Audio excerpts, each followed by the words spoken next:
So good evening all of you. I hope you all are doing good. Good evening all of you.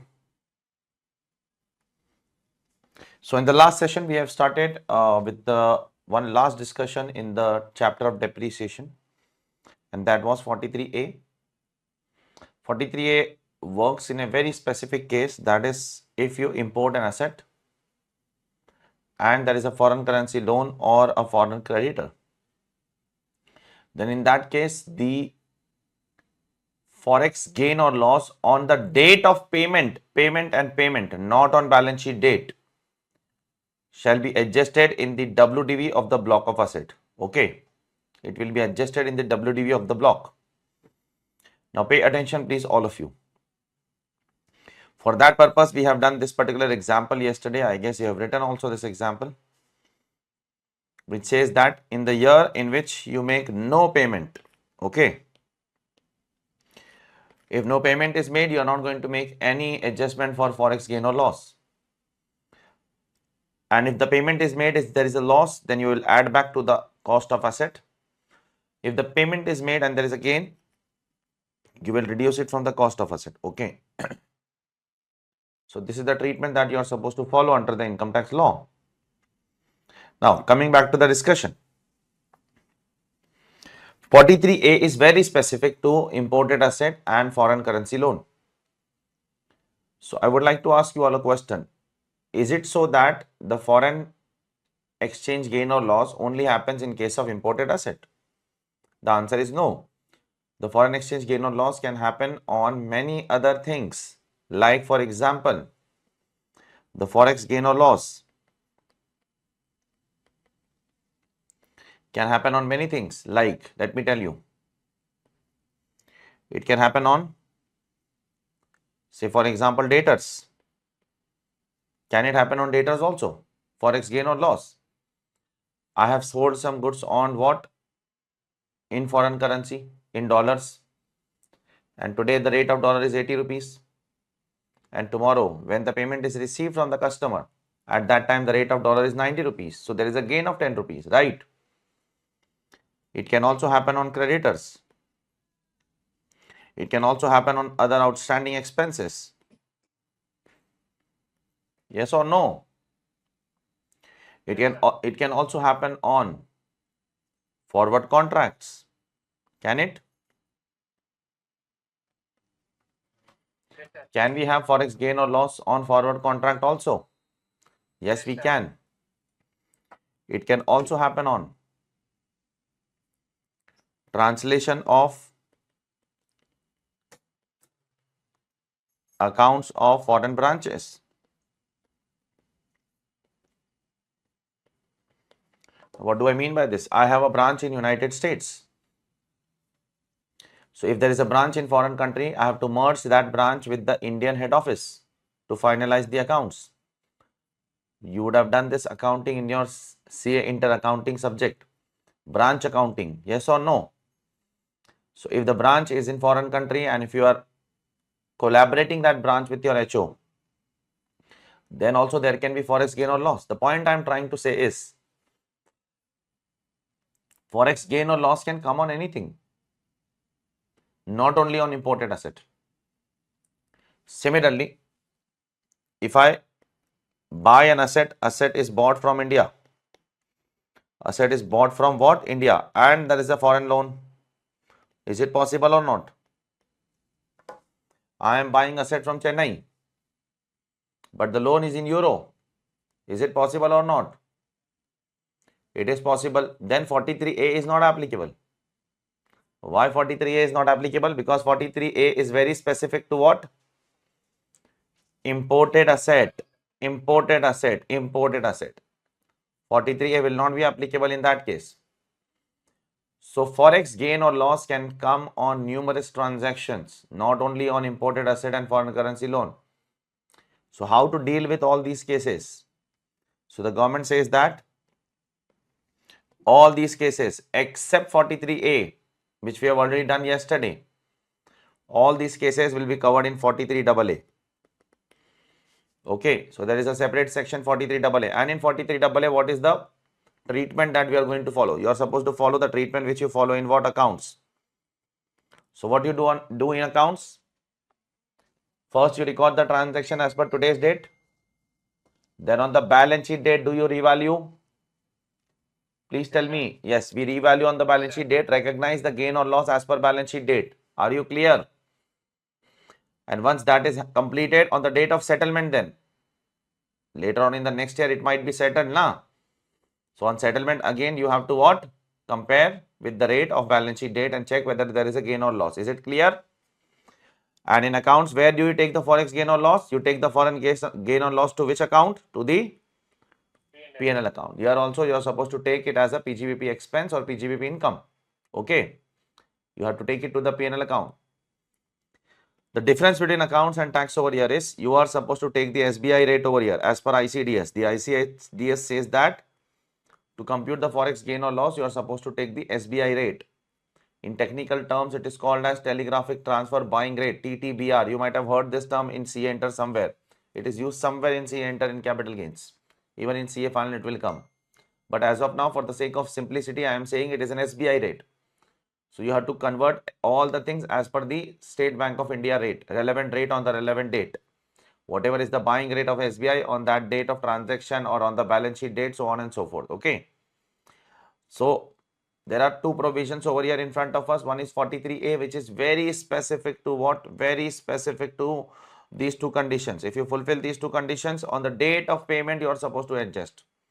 But if the forex gain or loss is on other things like debtors, creditors, outstanding expense, forward contract, translation of accounts of foreign branches, if you buy an asset from India, which is not covered in 43, unfortunately, and the foreign loan, then all these things will be treated as per 43AA. You have to treat as per the accounting treatment.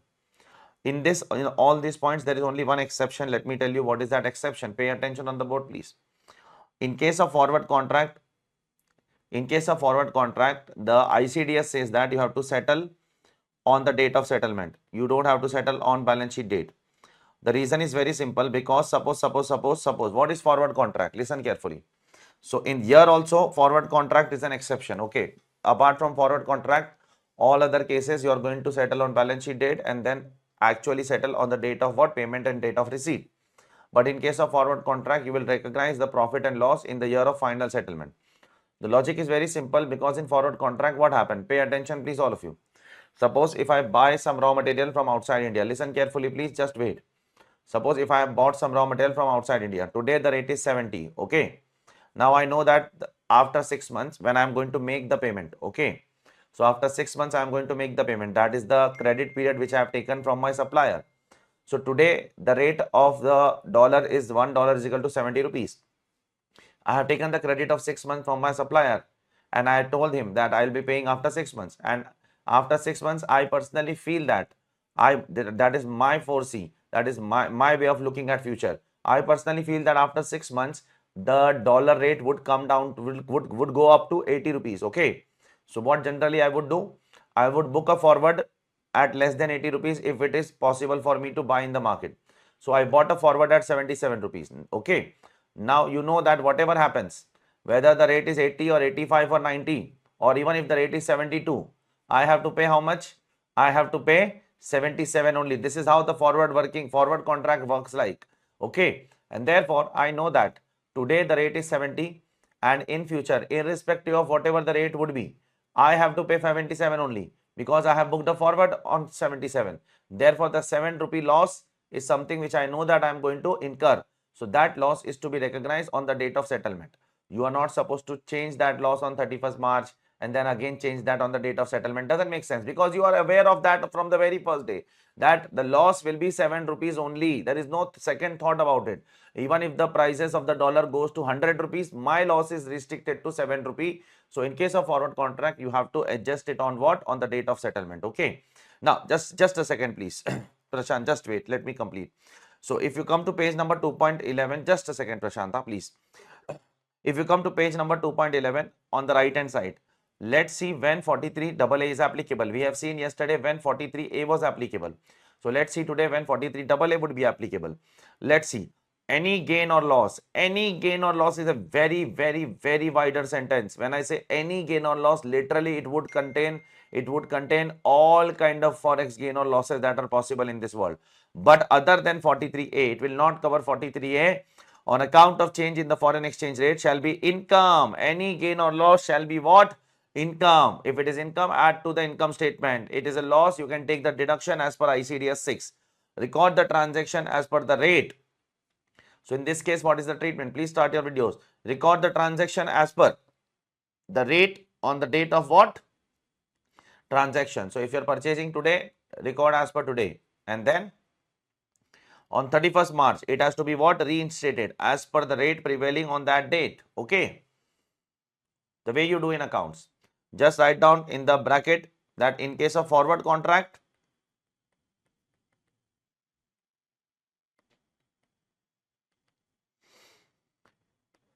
book profit and loss on settlement. Now examples which can get covered in 43AA. Monetary gain, non-monetary items, translation of financial statements of foreign operations, forward contract, foreign currency translation reserve. All these things just are illustrative list. In fact, 43AA would cover any kind of gain or loss except what? Except which is covered in what? 43A. Anything which is covered in 43A. So the treatment is very simple. See over here. If you are covered in 43A, where you will take the profit and loss? Please tell me. You will take the profit and loss to the WDV of the block of asset, right? And if you are in what? If you are in 43AA, you will take the profit and loss to what? To your P&L account, to your income statement, right? And in case of forward, also you will take to P&L only. But in case of forward, you are not going to do anything on balance sheet date, directly on the date of settlement. Okay. Now there are some illustrations over here to further give us some clarity about how this provision works. So there are some illustrations which I have put in your textbook for your better understanding. All these illustrations are not there in your study material. This is something which is made by us. ICI has not made anything, has not put any provision, any examples on this provision. Let's see. Page number 2.23, all of you, please see on the board, or you can see in your respective books if you have it. X Limited sold goods worth rupees $1,50,000 to ABC Inc. on 25th of September. Okay. So this is the date of transaction. Now, ABC paid $50,000 on 31st December. Another $50,000 on 2nd Feb and balance $50,000 was due on 31st of March. Now you have to first of all answer me which section is applicable, 43A or 43AA? Please tell me. 43AA is applicable, right? Because 43A is applicable in case of what? Fixed asset. This is not fixed asset, this is sale of goods, right? So in case of 43A, what are we supposed to do? First, we will record the transaction. When we'll record the transaction, we'll record as per which rate? Please tell. 25th September rate, because that is the date on which we sold the goods. What is the rate on 25th September? It is 65. Okay. Then what is the next event which happened after 25th September? The party paid to some extent, right? We received some amount. On 31st December, we received $50,000, right? So on 31st December, what is the rate? The rate has increased. So it is a gain or loss? It's a gain for us, right? Because we have recorded at 65. Now we are going to receive, we are going to realize at 65.5. Yes or no? So there is a gain of 0.5 rupees per dollar into how many dollars? $50,000. Are you clear or not? There is nothing great I am doing. I am doing the same thing which you do in accounts. So how much is the profit? 25,000 rupees is the profit. Where will I take this profit? Please tell me. Arey, please tell me, yaar. Where will I take this profit? Palani. P&L account. Take it to the P&L account. Okay. Similarly, what is the next event that is happening? $50,000 we are receiving again on 2nd Feb. What is the rate on that date? 65.4. Okay. So now what is the profit? 0.4 is the profit, right? Into $50,000. So again 20,000 rupees is what? Again gain, right? Both the gain will be recognized in the current year itself, right? What about the remaining balance 50,000? Not received. So shall I reinstate on balance sheet? Yes, as per 43AA, you are supposed to do that thing. So as per that, how much will come? 0.7 is the profit, right? Into $50,000, which will come to how much? $35,000. Okay, can you see this? The calculation over here. Check it, please. First, we are recognizing 25,000 gain, then 20,000 and then 35,000. Is it clear? Total gain of 80,000 will be recognized in the current year. Now, obviously, when this 50,000 will be received, okay, in next year, you will compare the actual rate on the date of realization with which date? Obviously, with 65.7, correct? Suppose in the month of June, July, August, September, whenever the amount remaining 50,000 will be received in the next year, you will compare with 65.7 na? Yes, sir. Okay, that information is not given in the question. Okay, we are supposed to talk about the current year, not about the future years. Now, the second question over here. Let's read. AB Limited has borrowed $3 lakh from CINC on 1st Feb 2024 for business purpose. Okay. Now, on 1st of February 2024, they took the loan for business purpose. When they repaid? On 30th September, they repaid. Exchange rates for different dates are as follows. 1st Feb, 31st March and 30th September. What is the first thing that I am supposed to do? First of all, whether 43A is applicable or AA is applicable? AA. Because it is nowhere written in the section that, in the question that you are buying an imported asset, right? You have to buy an imported asset for 43A to apply. Imported asset is not brought in this question. Okay, is it clear? Clear, sir. So, what is the first thing that we are going to do? We will record the transaction as per 64, right? Then on balance sheet date, we are going to what? Recognize gain or loss? Yes, so, will there be a gain or loss? Loss of 0.66, right?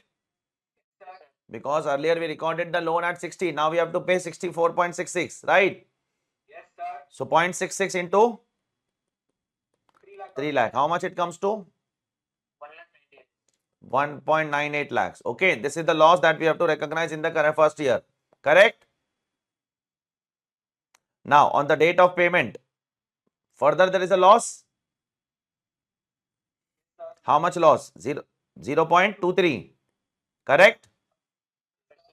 64.66 minus 64.89. Clear or not? Into 3 lakhs. How much is the loss? 69,000 is the loss. Is it clear? Now, the first loss will be recognized in which year? In the first year. And the second loss will be recognized in which year? It will be recognized in the subsequent year. That is in the year of payment. You can see this please over here and you can read the treatment below.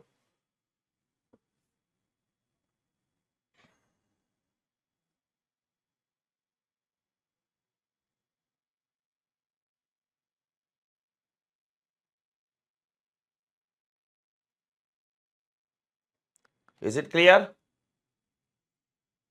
Now, let's talk about the third illustration. It's a very intelligent illustration now. Third one. NS Limited purchased machinery for euro 75,000. Okay. Now, we are purchasing what? Machinery, a fixed asset for 75,000 euro on 1st December. Pay attention on the board or books. On 1st December 2023, payable after 4 months. The company entered into a forward contract for 4 months. Okay. And the forward contract says that we are supposed to pay 77 rupees flat per euro. Exchange rate per euro on 1st December, that is on the date on which we purchased the machinery, it was 74. How is the profit and loss on forward contract recognized in NS Limited's return of income? Listen carefully. Please tell me over here. Please see here. Wait. Please see here. Whether 43A is applicable or AA is applicable. 43A is applicable. Venkatesh. If you are saying Venkatesh, 43A is applicable, where it is written in the question that the machinery is imported. If it's purchased in India, then double A. But if it's out imported, That's what I am asking to all of you. Is it mentioned the source from where we have bought the asset? no, sir. That is not mentioned. Therefore, can we take both the assumptions? Can we take both the assumptions? Yeah. Why not? That is the reason you came late. Palani, I initially told that I asked to these two people also. Is it possible that I can buy machinery from India by taking a loan from foreign bank? Palani, is it possible or not? So I can take a foreign loan, but I am buying from India. Is it possible or not? It's rare, but it is possible. It's rare. It's not very common, but it is possible, Palani. Okay? That is the reason initially when I was explaining now, listen, Palani. When I was explaining 43 AA, see the last point which I read. Asset from India. But foreign loan. But loan is foreign. That case cannot come in 43A, na? Yes, sir. Therefore, because in 43A, the asset has to be imported. Yes. So this will come in 43 AA. Okay? So let's assume both. So if I buy, listen carefully. Listen, if I buy from India, then which section will apply?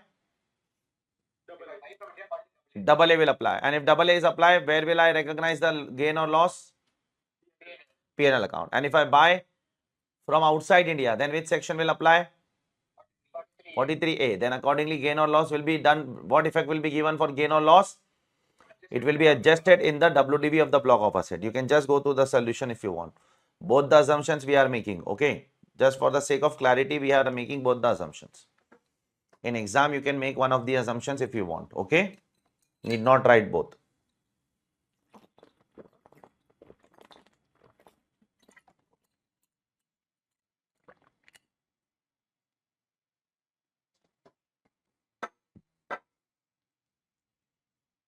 Okay. Now, one more question is there over here, which is about forward contract. Please read that with me. Mr. X buys a forward contract of euro 1 lakh dollar on 1st Feb 2024 for 3 months at 73.32. The exchange rate was 73 as per euro, 73 per euro as on 1st Feb 2024. On 31st March 2024, the exchange rate was 75. On 15th of April 2024, he decides to sell the contract at 75.20. How the profits are recognized in this case? Please tell me. How will you recognize the profit? You will recognize in the year of settlement directly, right? Yes, sir. So how will you recognize? At what price you are selling the contract?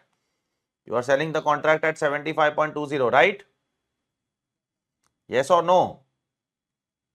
Yes, sir. And at what price you have got the contract, forward contract? 73. 73.32. So the difference amount will be considered as what? Your income or loss, whatever it is. Okay.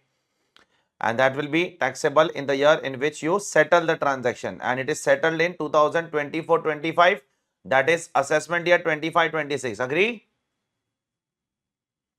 It is settled in April 2024, na? Which is previous year 24-25. Assessment year what? 25-26. Is it clear to everyone? Yes, sir. Okay. So this is how. What? There will be no reinstatement on balance sheet date. Okay. Because it's a case of forward contract. Okay. Why? What is the reason, sir? That I have told you. Because in forward contract, you know the exact loss which is going to happen. Yes, sir. Reinstate happens because we don't know the exact loss.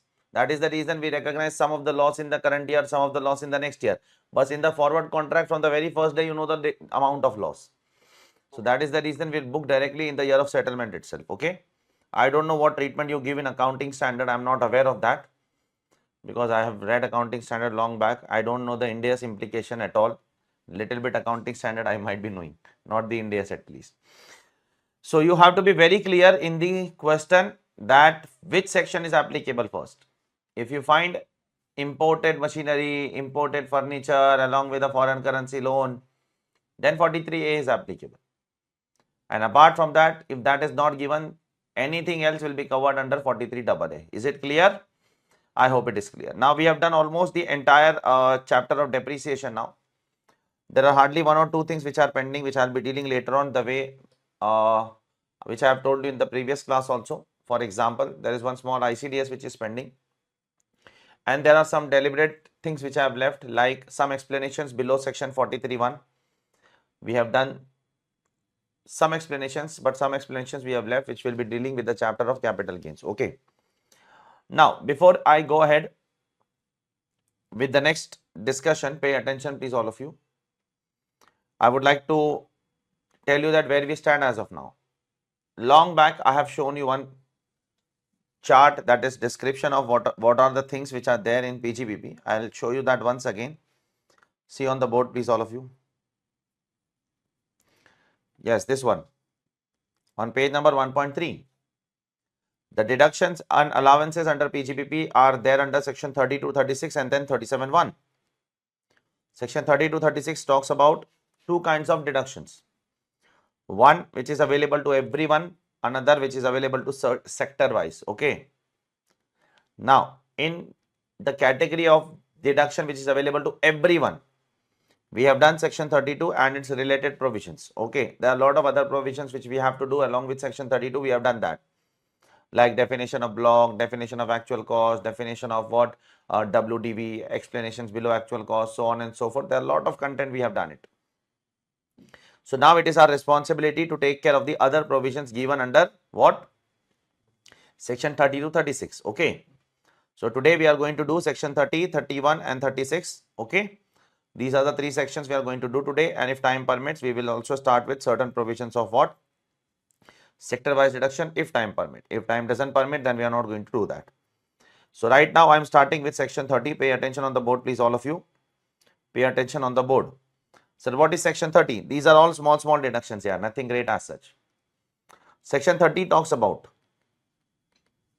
rent, rates and taxes, repairs, insurance of what? Of a building.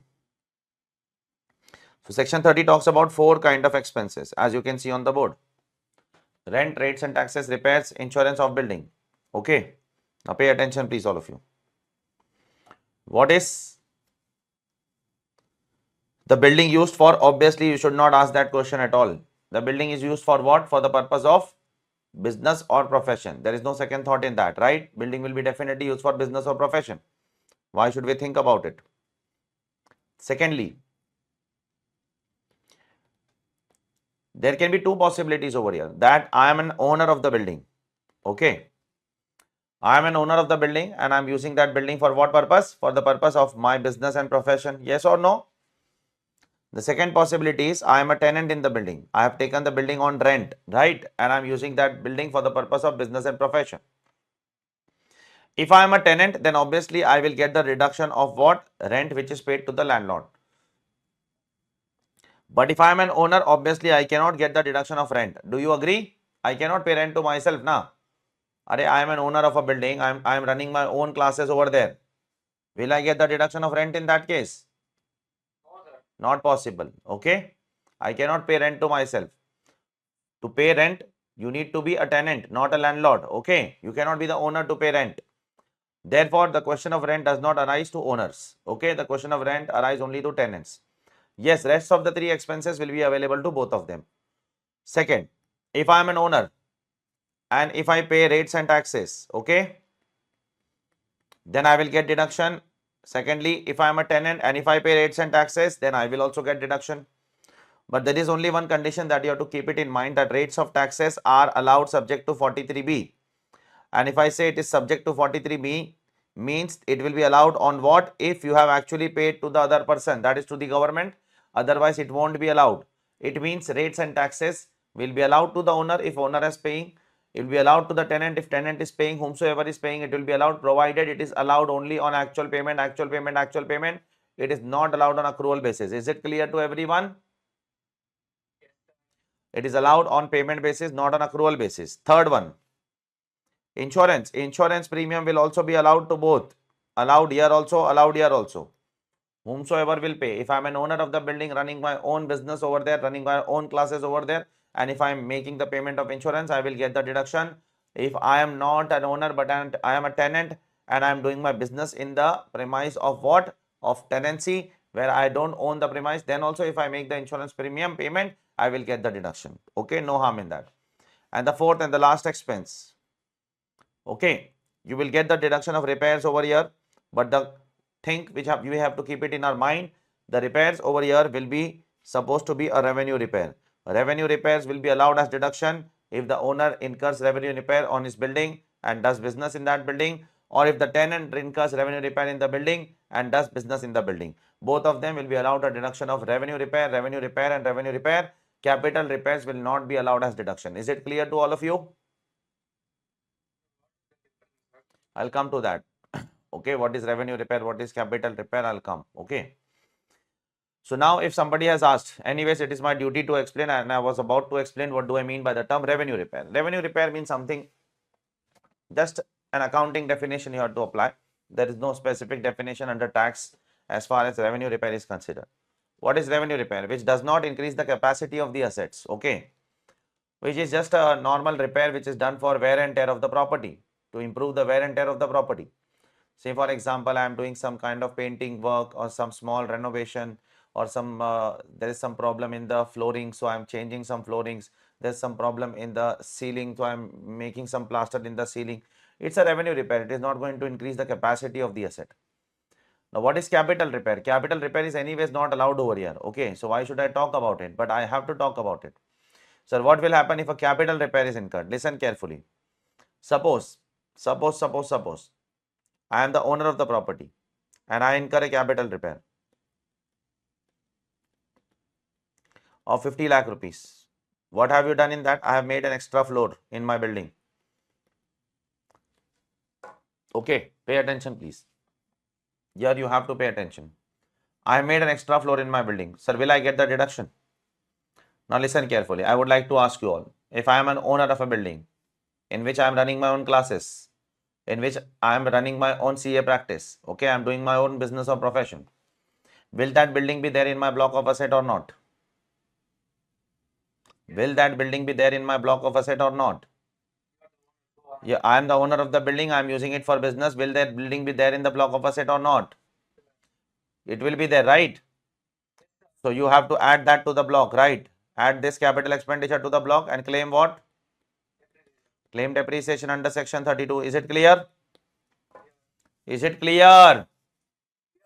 It's very simple. There is nothing great to think. So the rule is very simple. If you incur a revenue expense, claim it in one shot. If you incur a capital expense, add to the asset and then claim depreciation. Okay, shall I go ahead? Now let's try to understand the rare of the rarest case. The rare of the rarest case. Suppose I am a tenant, okay, and there is a landlord over here, okay, and I say to the landlord that I wish to make an extra floor on your building, okay, extra floor on your building. I wish to make an extra floor in your building because your current capacity is not sufficient for my students. There are a lot more admissions than what is the capacity which you are giving me, so I want one extra floor. You don't any expenditure, I will incur the expenditure. And the tenant is incurring what? The capex, capital expenditure of 50 lakhs on the asset of the what? Landlord. Is it possible? Is it possible? It's rare but possible. I am not saying it is impossible. There is nothing like impossible in this. Very few people will do that. If you understand the practicality of the transaction, okay. If we take anything on rent, what is the mentality of a normal person? If we take anything on rent, do we intend to incur a lot of expense on that property? No, sir. Never ever, because we know that we are going to leave that property some or the other day. We have to vacate that, right? But here there is some kind of majburi which I have. I know that I don't have any other option except to make a capital expenditure of 50 lakhs and increase the capacity of the building. I did that, okay? So now the question is this building there in my block? No. No, it is not there in my block, right? In this case, the building was there in my block, na. But in the tenant case, the building is not there in my block. So the government says that don't worry, this capital expenditure which the tenant is incurring now, we will consider that as explanation 1 to section 32(1). We will consider this as your deemed building. What? Deemed building, and we will give you what? Please say. Depreciation will be allowed to whom? To the tenant. Okay, is it clear? So even if a tenant incurs a capital expenditure on the property of landlord, tenant gets the deduction of depreciation under the income tax law. Is it clear? Now just listen, I am going in future. First year I will claim depreciation. How much? 5 rupees. Okay. Second year I will claim depreciation. How much? 4.5. Right. Now after 2 years, for example, the value of the asset WDV is 40.5 lakhs. Listen carefully here now. Real catch starts now. Now after 2 years, if I tenant say to the landlord that I don't want the property anymore, okay, I am going now. Should the landlord be courteous enough to pay me some money at least? I'm just asking you a simple question. If somebody comes to your building and makes an extra floor and stays on rent for 1 or 2 years and then goes back, should you be courteous enough to pay something to him? Because he has increased the value of your property, yes or no? So indirectly what is happening, you know? Am I transferring a deemed building to the landlord? And in return, suppose if he pays you 55 lakh rupees, how much? Then the differential amount will be considered to be STCG as per the block transfer of block of asset. Are you able to understand? Indirectly I am transferring a block of asset only na. And similarly, if he would have paid me only 30 lakh rupees, then the differential amount will be called as STCL. Did you understand what I said? Yes, sir. So this is what this provision is all about. Again, I will repeat. Section 30 talks about 4 expenses. Still it is not completed. Rent, rates and taxes, repair and insurance. Rent is only allowed to the tenant, not to the landlord. Rest of the 3 expenses are allowed to both of them. Rates and taxes allowed to both. Whomsoever will pay will get the deduction. Subject to 43B. You have to pay. It cannot be allowed on accrual. Insurance premium allowed. Revenue repair allowed. Whomsoever will incur will get the revenue. Capital repair also allowed in the form of depreciation. If the owner incurs capital expenditure, add to the asset and claim depreciation. If the tenant incurs, do not add to the asset, make a separate deemed building block. And you can claim that as what? As a depreciation under the income tax law. And in the right hand side, that is year after the lease agreement ends, and if the landlord is making you some payment, obviously think with common sense. If I am incurring 50 lakh rupees on your building, while before incurring 50 lakh rupees, I will have an arrangement with the landlord. I will call the landlord and I will say that, see, I am incurring 50 lakh rupees on your building, a capital expenditure, and your capacity of building will increase. I am anyways going to leave you in next 2-3 years. Yes or no? I cannot take my floor with me. I cannot take that floor with me, na. I have to give it to you. Will you pay me some money or not? The landlord would also agree. Landlord would say, yaar, he is increasing the capacity. If he is incurring 50 lakh rupees after 3-4 years, that the value of the building will increase by maybe 1 crore or 2 crore rupees. Let's pay him some amount, yaar. He is taking all the headache now of incurring the expenditure. I am not doing anything. So in that case, whenever he will make you some payment, you will be liable for what? Short-term capital gain or short-term capital loss. Is it clear to everyone? Now this issue was there in the chapter of depreciation, but we have not dealt that earlier because earlier we were not aware of this concept of deemed building and all. So now because we are aware with the concept of deemed building, we can see this particular case. Come to page number 2.4, all of you. This is the provision of deemed building.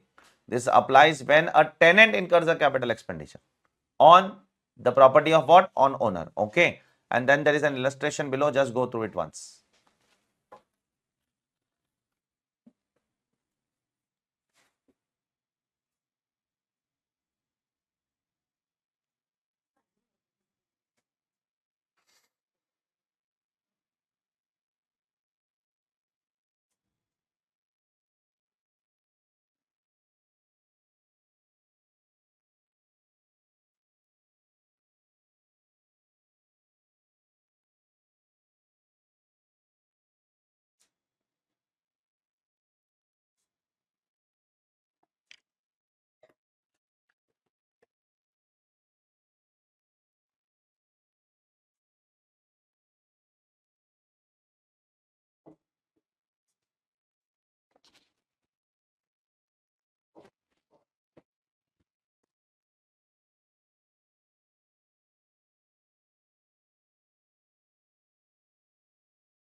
Is it clear? Is it clear? Now, there is one last thing in this section. Pay attention, please, all of you. In section 30, pay attention. Now, this last thing is a matter of interpretation of law. For that, I will make you read the law to some extent. Section 30. An issue with respect to repairs of building.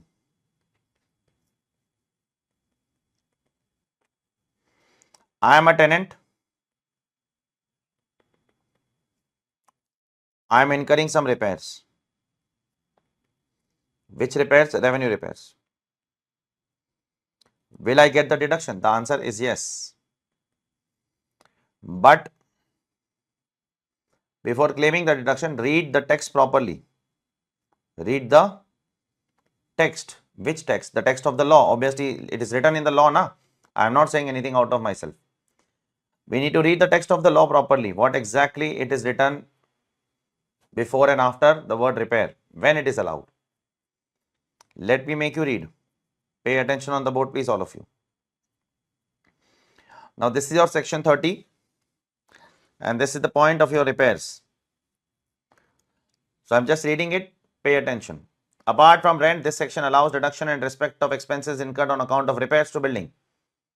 In a case where the assessee is the owner of the building. So, if I am the owner, I am incurring some repair, it will be allowed as deduction. Okay. Second point. Listen carefully. Where the assessee is what? A tenant who has undertaken to bear the cost of the repairs of the premises. Okay. Read this sentence carefully. So, for tenant, the law says that he has to undertake to bear the cost of the repairs to the premises. Now, what do I mean by that? I'll come to that discussion in a while. But read that sentence once if you want. Once again, the green portion. The assessee is a tenant who has undertaken to bear the cost of the repairs. Then it is allowed as deduction. Now, pay attention on the board, please. What do I mean by this? Can you please tell me? Where he has undertaken to bear the cost of repairs. It means very simple thing. There is a tenant and there is a landlord. Obviously, there is a lease agreement between both of them. Yes or no? In the lease agreement, there might be a clause. Clause with respect to what? Repairing. Will there be a repair clause or not in the deed? In the lease agreement, that in case something happens, who is going to repair, man? I will repair or landlord will repair. Okay. So, for example,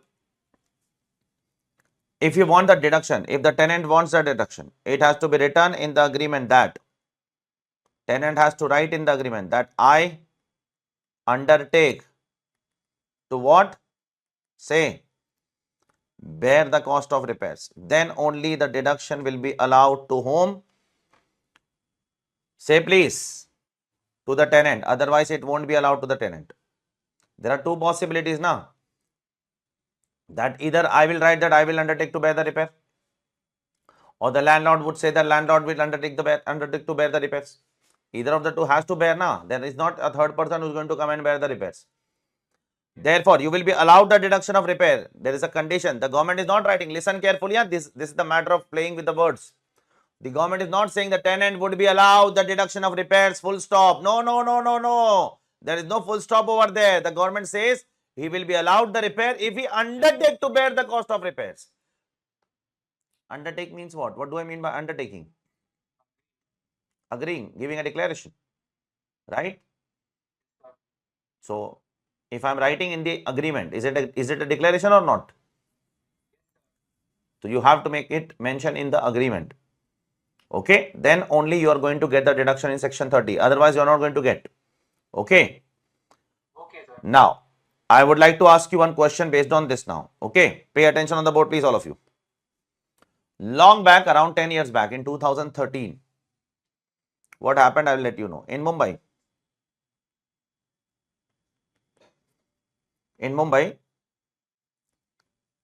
we were a tenant of a premise. Okay, there was a landlord over here, and we were running a coaching class. of CA students only. CA inter classes, CA final classes were going on. So we were a tenant, so obviously we had an agreement with the landlord. And in the agreement, it was written that the repairs will be borne by landlord. It means I do not undertake to bear the cost of repairs. In case of any problem, I will say that the repairs will be borne by the landlord. Why so? Because we had a very clear arrangement with the landlord that your property is very old. Because your property is very old, it is your duty to repair it here. It's not a new property. I am not going to repair. Landlord also agreed. He was also not getting a tenant, so he agreed to our point, and therefore we signed the agreement with this particular point. So if anything happens tomorrow, it is going to be the landlord who is going to what? Incur the expense, and we are not going to incur the expense. It's very clearly written in the agreement. Now, suddenly what happened one day? This happened, actually it happened, what I am going to say now, in my lecture only. I was taking a CA inter lecture, and suddenly one fine day, the fan which was moving, it fall down on the head of one of the student. Okay. It happened really. I'm not making a fake story. So it fell down. It was on a lower speed of 2 or 3. It's not on higher speed of 5. But it fell down on the student's head. He got hurt to some extent, not a very extreme kind of injury, but minor injury. No, basically we were scared. We went to the landlord. We said that. Landlord said, I already told you the premise is old. Anything can happen. Okay. So we said the landlord, please make the repair. Now he said that I'm not going to make the repair. He was about to make the repair because it was written in the agreement that if there is any problem in the premise, he is going to repair, but he did not repair. We also cannot leave the classes because the batch was going on, and in between we cannot find a new premise and shift all the students, etc. It will waste a lot of time. So what should we do as a prudent businessman? What should we do as a prudent businessman? Obviously, we will repair it, right? At our end. Yes or no? Yes or no? As a prudent businessman, we have to do it. We cannot wait for the landlord to repair it now. Okay, we have to repair it. We have to check all the possible places where it can happen once again. Okay, so that's not fatal. Therefore, we incurred that expenditure. Now, the question is, will section 30 allow me the deduction? And the answer is no. Why section 30 cannot allow me the deduction? Because it very clearly says that it is allowed if the tenant undertake to bear the cost of repairs. Okay. Now we have not undertaken to bear the cost of repairs. Still we are incurring. Are you clear what I am trying to say? Are you clear? Section 30 will not allow you the deduction. But in such cases, the court says that, and there are many other judgments also which says that you can go to section what? 37(1) and you can claim what? Deduction over there subject to the condition which is mentioned over there. Why? Because ultimately section 37(1) is also about what? Claiming expenses of revenue nature only. And any expense which is not covered in section 30 to 36, it can get covered in 37(1) subject to many other conditions. There are a lot of conditions which you have to satisfy. You might have heard in your CA enter, it should not be capital, it should not be personal, it should not be illegal, etc., etc., etc. So the point I am trying to say is this expenditure where the tenant does not undertake to bear the cost of repair, he will not get the deduction in section 30, but he would definitely get the deduction under what? Section 37(1) subject to the conditions which are mentioned over here. Check it please. This point was one asked in the examination. That is the reason we are getting into so much of depth of the provision. Otherwise, we would have not got into so much of depth of a provision, which is not a very important provision also for exam. Okay. Read this point number 2 if you want. Yes, Prashant, you can ask. The requirement of undertaken is only for revenue repairs, right? Not for capital. No, it's not for capital repairs. There is no condition like that in the chapter of depreciation. Okay. Read. It's an important point. You will find some or the other adjustment based on this particular point in your questions later on. Sir, can't we say that since the landlord has denied to repair and we were forced to repair, and then use the supreme and let it become the case? After the business has come in, we are working for the customers. So therefore, section 30 can't be link everything in section 30 can be claimed. No, section 30 is very specifically mentioning na, if you want to claim deduction, then you have to undertake to bear the cost of repairs. It means you have to mention that particular thing in your agreement. Okay.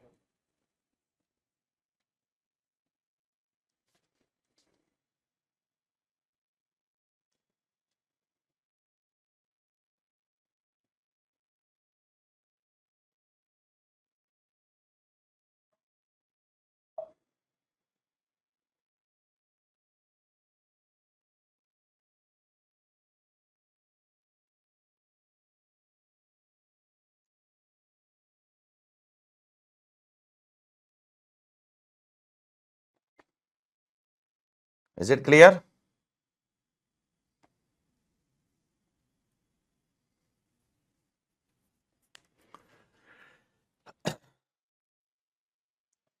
Now, section 31. Pay attention on the board, please, all of you. Sir, what does it speak? It speaks about repairs and insurance of now other assets, plant, machinery, furniture. Okay. Building is completed. Now let's talk about other fixed assets like plant, machinery, furniture. So again, if you do a revenue repair, it is allowed. Capital repair not allowed. Insurance also you can claim deduction of plant, machinery and furniture. Just wait now. As compared to section 30, what is not covered here is rent. Rent is not covered in section 31. Okay. Section 31 very clearly speaks about only two expenses. Which two expenses? Repairs and insurance. Okay. So what if I take plant, machinery and furniture on rent? Is it possible that I can take plant, machinery and furniture on rent? Yes, it is possible. For example, I am taking a motor vehicle on rent. Can I? Laptop on rent. Laptop is very rare, but still, we generally we do not take laptop. But car is something which is very common, na?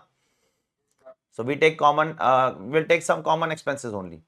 Like we are taking car on rent or some big machineries on rent, which it is not possible for us to buy, right? Something which is very expensive and we need for a very limited period of time. Rent includes lease also. Yes, it will include lease also, but all of them are not covered over here. It only covers repairs and insurance. So what if I pay rental for my plant, machinery and furniture? What will I do? Obviously, always remember, if there is no option available in our life, there is only one section which is going to help you, which is that section. You have to go to 37.1 and fulfill the conditions mentioned over there. Okay. Whatever is the condition, obviously, I am not speaking about that as of now. Whenever that respective section will come, we'll talk about that.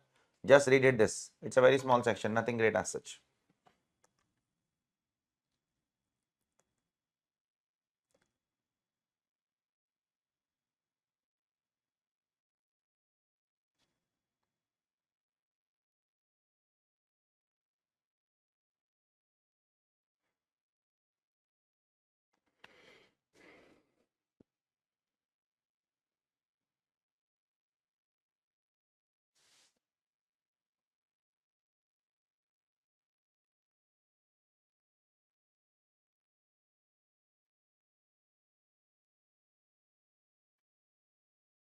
Is it clear?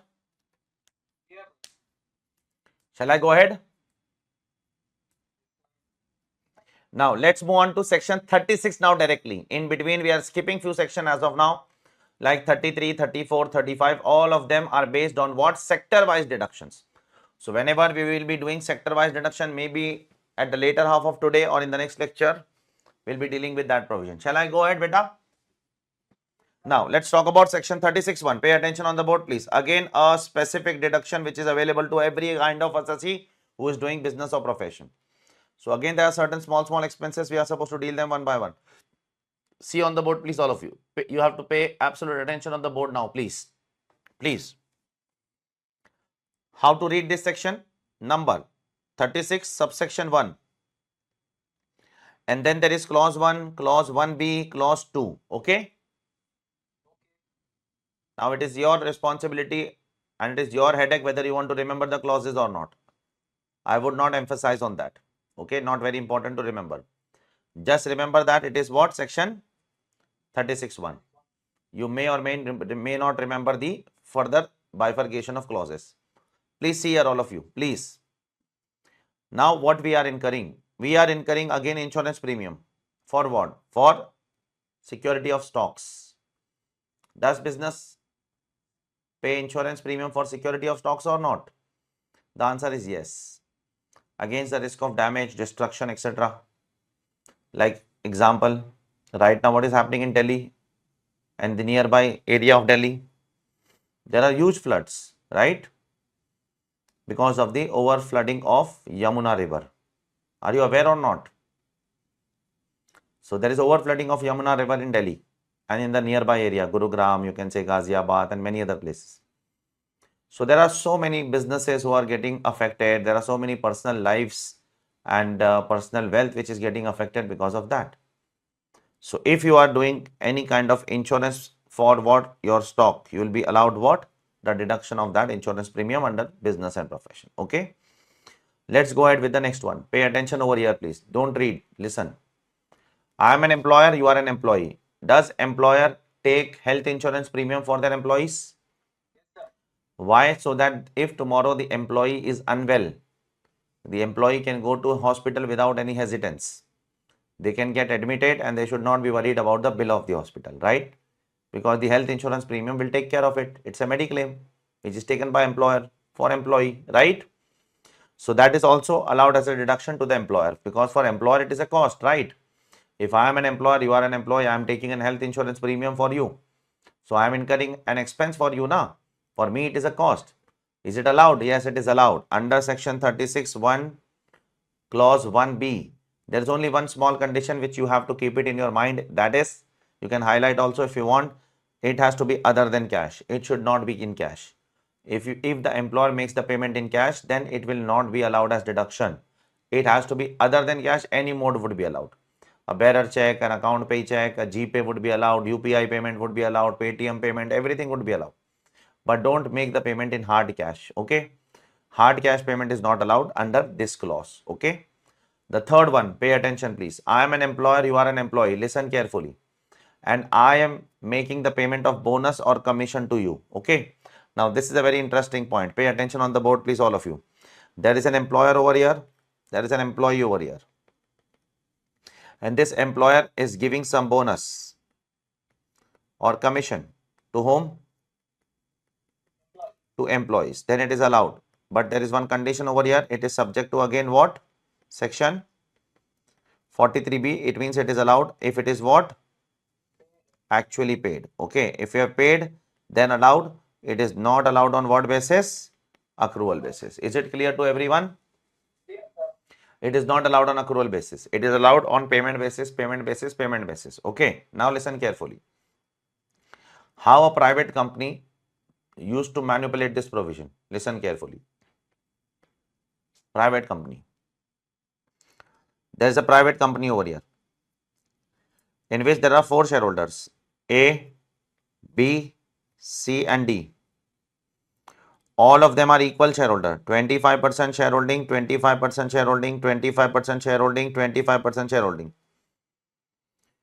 Now out of these 4 shareholders, C and D were employees also. They were also employees along with the shareholder. Is it possible? Yes, they were employees along with the shareholder. Okay. Now, the time has come to declare dividends to all of them. Okay. So, I paid 25,000 dividend to Mr. A. I paid 25,000 dividend to Mr. B. Is dividend allowed as an expense under PGBP? Is dividend allowed as deduction under business and profession?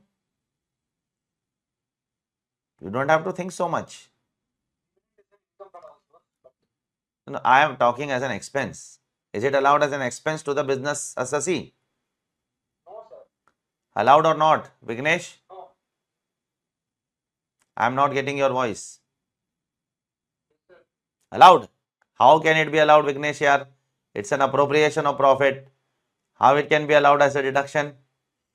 Dividend is there. You compute taxes first or dividend? You take dividend first, Vignesh?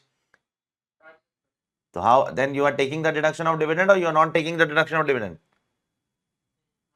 Not taking, na? Is everyone clear or not? Dividend is nothing but withdrawal of profits, na?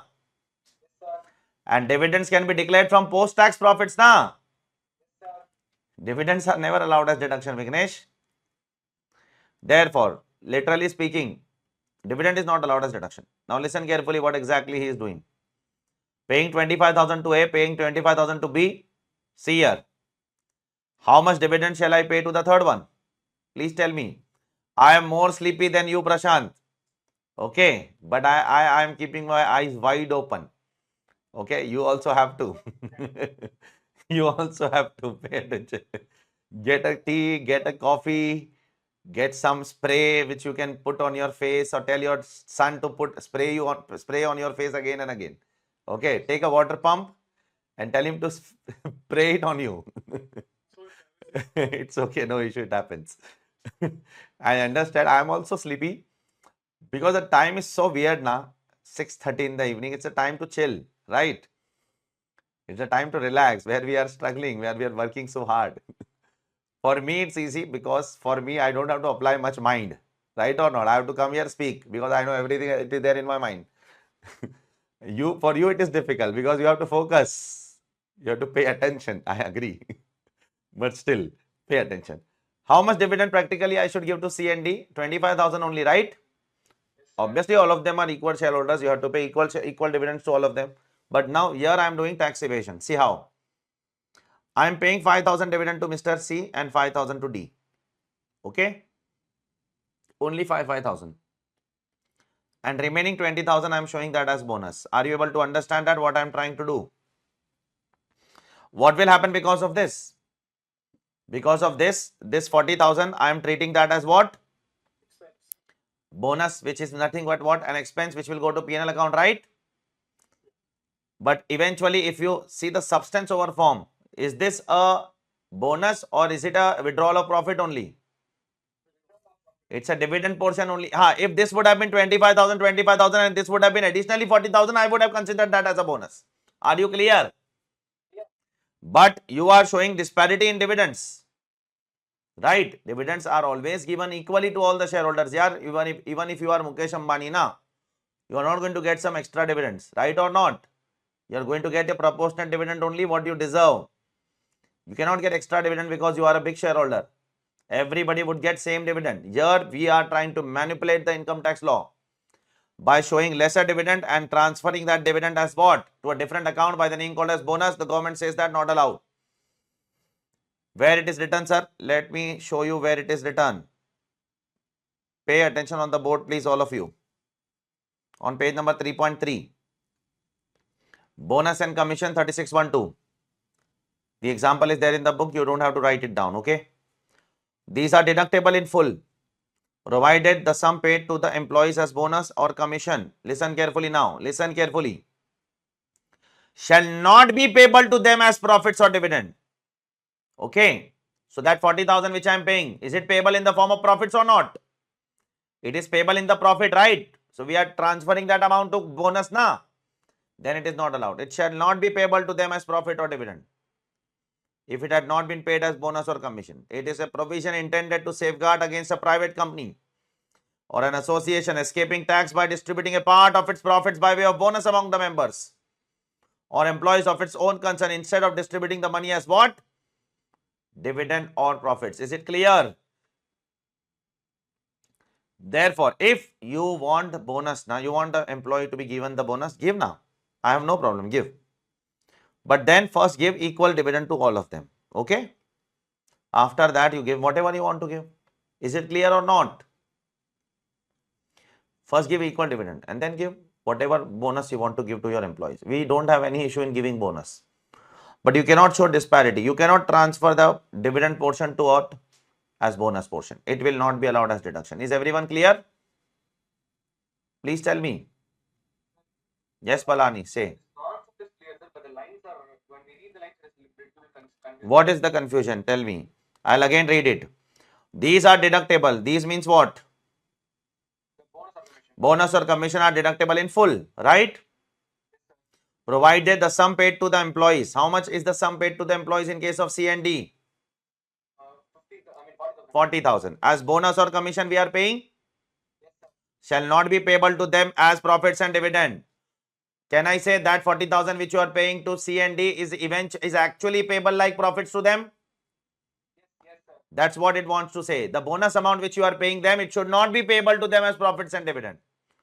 Right? That is actually payable to them as profits na or dividends na, which we are trying to pay them as what? Bonus or commission, not allowed. Is it clear? If we would have given 25,000 to everyone, then this sentence would have not been applicable, because then we cannot say that the bonus is payable in the form of dividend, because we have given equal dividend to everyone, right?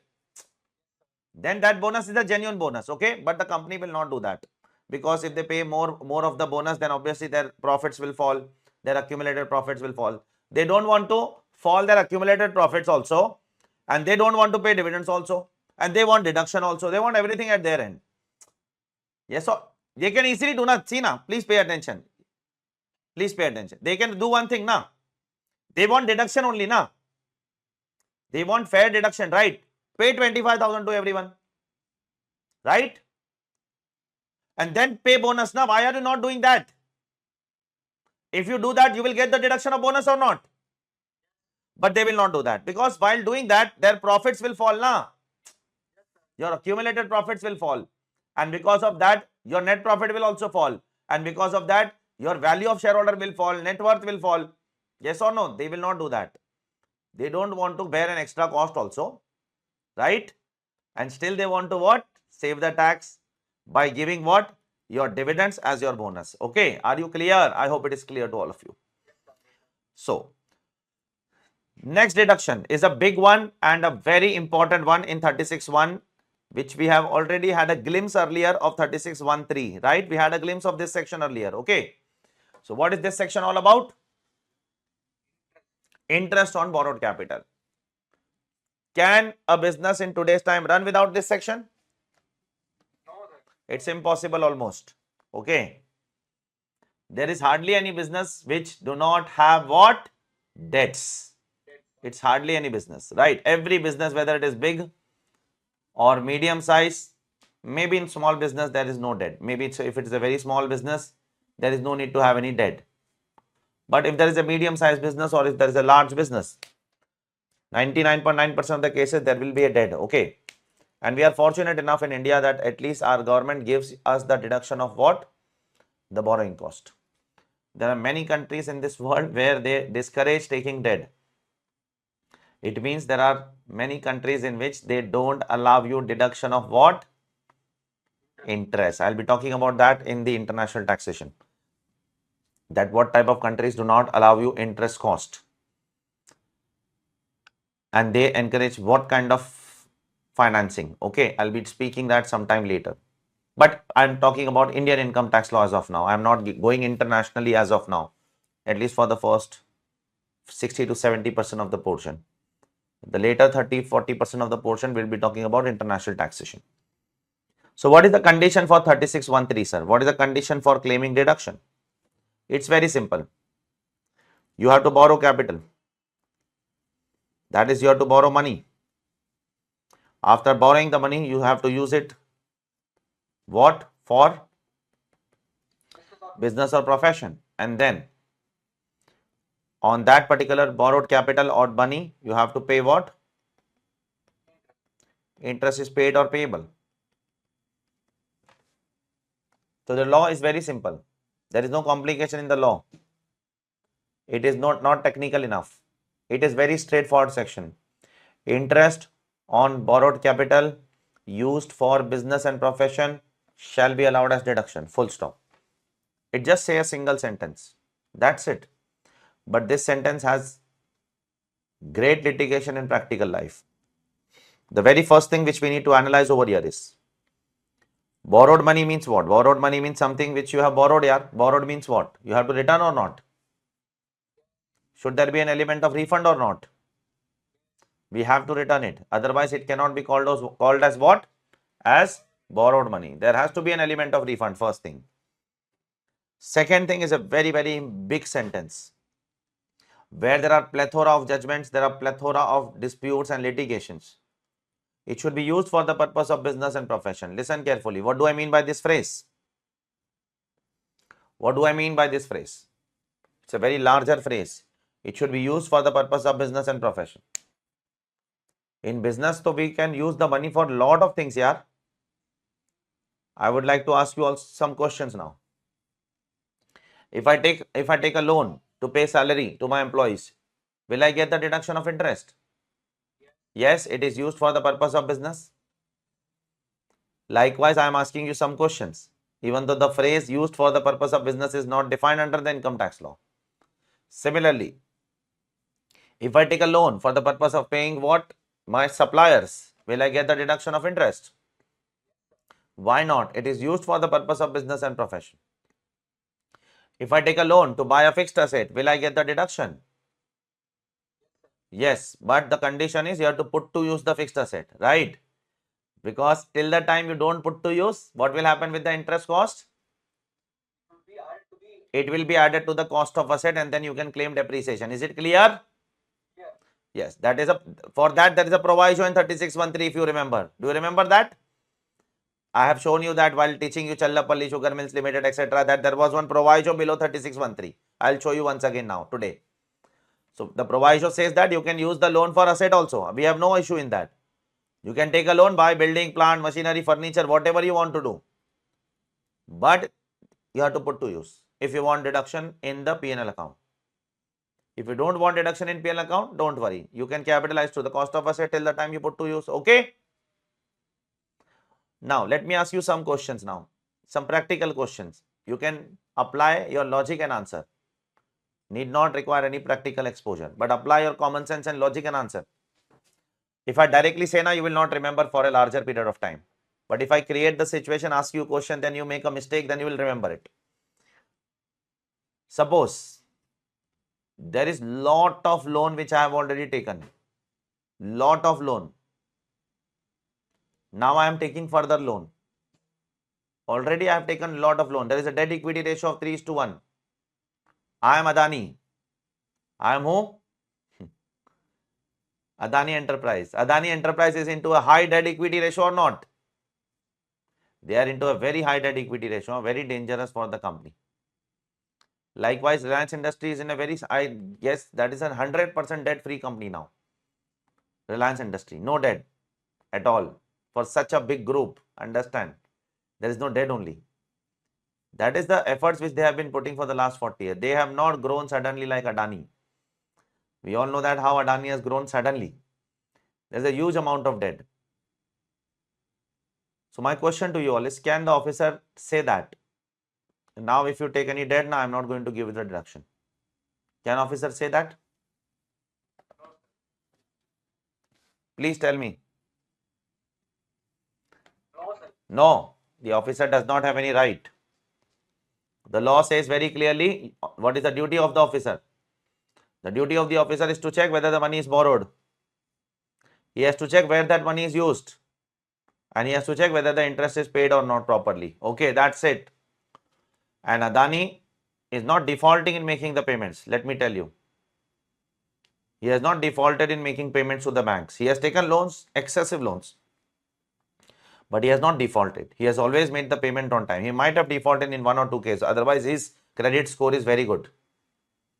Because he wants more loan, obviously, he will not default. If he starts to default, he will not get loans. So the next question to you all is, suppose if I am going to bank and taking a loan at an inexorbitant high rate of 27%. Okay, I am taking loan from a bank at a very high rate of 27%. Can the assessing officer tell me why the hell you are taking at 27% when others are getting at 10%? Why? Can he tell me, or I should get the deduction of 27%? Should I get? Let me give you one more information for further clarity. The bank from whom I am taking the loan is not my related party. It's an independent party, because in case of related party, you cannot pay excess. Do you remember that? Bank is not my related party. It's an independent party. We don't have any relationship. Tell me please, can the income tax officer tell me that you're not supposed to pay so high in exorbitant high interest, or shall I get the deduction? The answer is, will I get it or not? Yes. The Supreme Court has said that the assessing officer should step into the shoes of the assessee. Okay, and see in what situation he would have taken that particular loan. Am I mad to pay 27% if I'm getting a 10% just to save tax? Then I'm a foolish person, not a businessman. Right? To save 30%, will I pay 100% to someone? Are tax saving is only 0.3% of 0.3 of rupee, paise of a rupee, na? Yes, sir. So why will I pay 20% tax, 27% interest, sorry, if I'm getting the same loan at 10% to save tax? Am I mad or what? Tax saving is just a part of your outflow, na? It will reduce your outflow to some extent, right? Therefore, again, the court said that the assessing officer does not have any right to raise any question on the rate of interest at which the assessee has taken. The rate depends upon the many factors in the industry, like the rate depends upon the credit worthiness of the assessee. The rate depends upon how big the concern is. The rate depends upon what is the revenue of the assessee, what is the profit of the assessee, what is the credit score of the assessee, and many other factors. Yeah. Do banks give different rates of interest to different class of assessees or not? Please tell me. Do bank gives different rate of interest to different class of customers or not? Yes, sir. Yes, depending upon the type of customer, how old he is, how good a relationship the bank holds with the customers. That much leverage that particular bank has, they can do that. Therefore, the assessing officer cannot raise any question on what? On the rate of interest at which the assessee is paying the what? The paying the interest to the banks or financial institution. It is allowed as a deduction. Okay. Now, the third question which I would like to ask you all. The first question was, can the assessing officer deny that you cannot take too much loan? No, he cannot say. Second question was, can the assessing officer raise a question on your rate of interest? No, he cannot raise the question. The third question now. Shall I ask? The third one. I have taken a loan. Listen carefully. For payment of income tax, will I get deduction of the interest?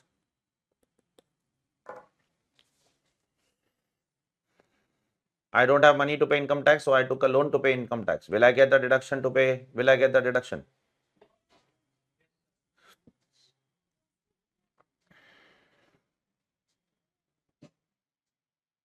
Yes, sir. Please tell me. I will get? Yes, sir. Sure? Yes, sir. Sure. Palani is saying yes. Vignesh is saying what? Yes. Vignesh is also saying yes. You are into the third year of article chip of CA final. Prashant, you are saying no. Okay, there is a difference in opinion now. Why Prashant? Why no? The payment of income tax itself is not allowed. So if payment of income tax is not allowed, then interest on it should also. Prashant has given a very logical answer. I am not saying it is correct or incorrect, but it is somewhat logical. Prashant is saying that if the payment of income tax itself is not allowed, then how the hell the loan taken to pay that amount should be allowed as a deduction? Is he sounding logical or not? If the income tax itself is not allowed, is income tax allowed as an expense under PGBP? No, That is not allowed. That I think so everybody knows. There is a specific disallowance for the same under section 40 clause A subclause 2. We will see that later after deductions are over. So if the income tax itself is not allowed as a deduction, okay, then how the loan for payment of income tax can be allowed as a deduction? Let me tell you the answer first, and then I will tell you what the reason behind it. Okay. The answer is, keep it in your mind forever. It's a very important adjustment for exam purpose. It's an academic point, very important point for academic purpose. Interest on loan taken for payment of income tax is disallowed. Disallowed means not allowed. The reason is, let me tell you why. Do you know that income tax is also known as personal tax? Are you aware of this? I am just asking you all. Vignesh, Palani, Prashant. It's a personal tax. It's not a business tax. It's a personal tax. It's your personal liability. It is not only arising because you are business. It arises to everyone commonly. Whether you do business or you do not do business, it doesn't matter to income tax. Is it not chargeable to salaried assessee? Is it not chargeable to house property assessee? Is it not chargeable to IFOS assessee? It is chargeable to business assessees also, the way it is charged to other person. The alternate name of income tax itself is a personal tax. It's a personal liability. Therefore, any loan taken to discharge your personal liability cannot be allowed as deduction. So, if you are discharging income tax, is a personal liability. So, whatever loan you take to discharge your personal liability will not be allowed as deduction. It is disallowed, disallowed, disallowed. Keep it in your mind forever. Don't forget, very important adjustment for exam. Very, very, very important adjustment for exam. My second question to you all is, I have taken a loan for payment of GST. What do you feel? Allowed or not?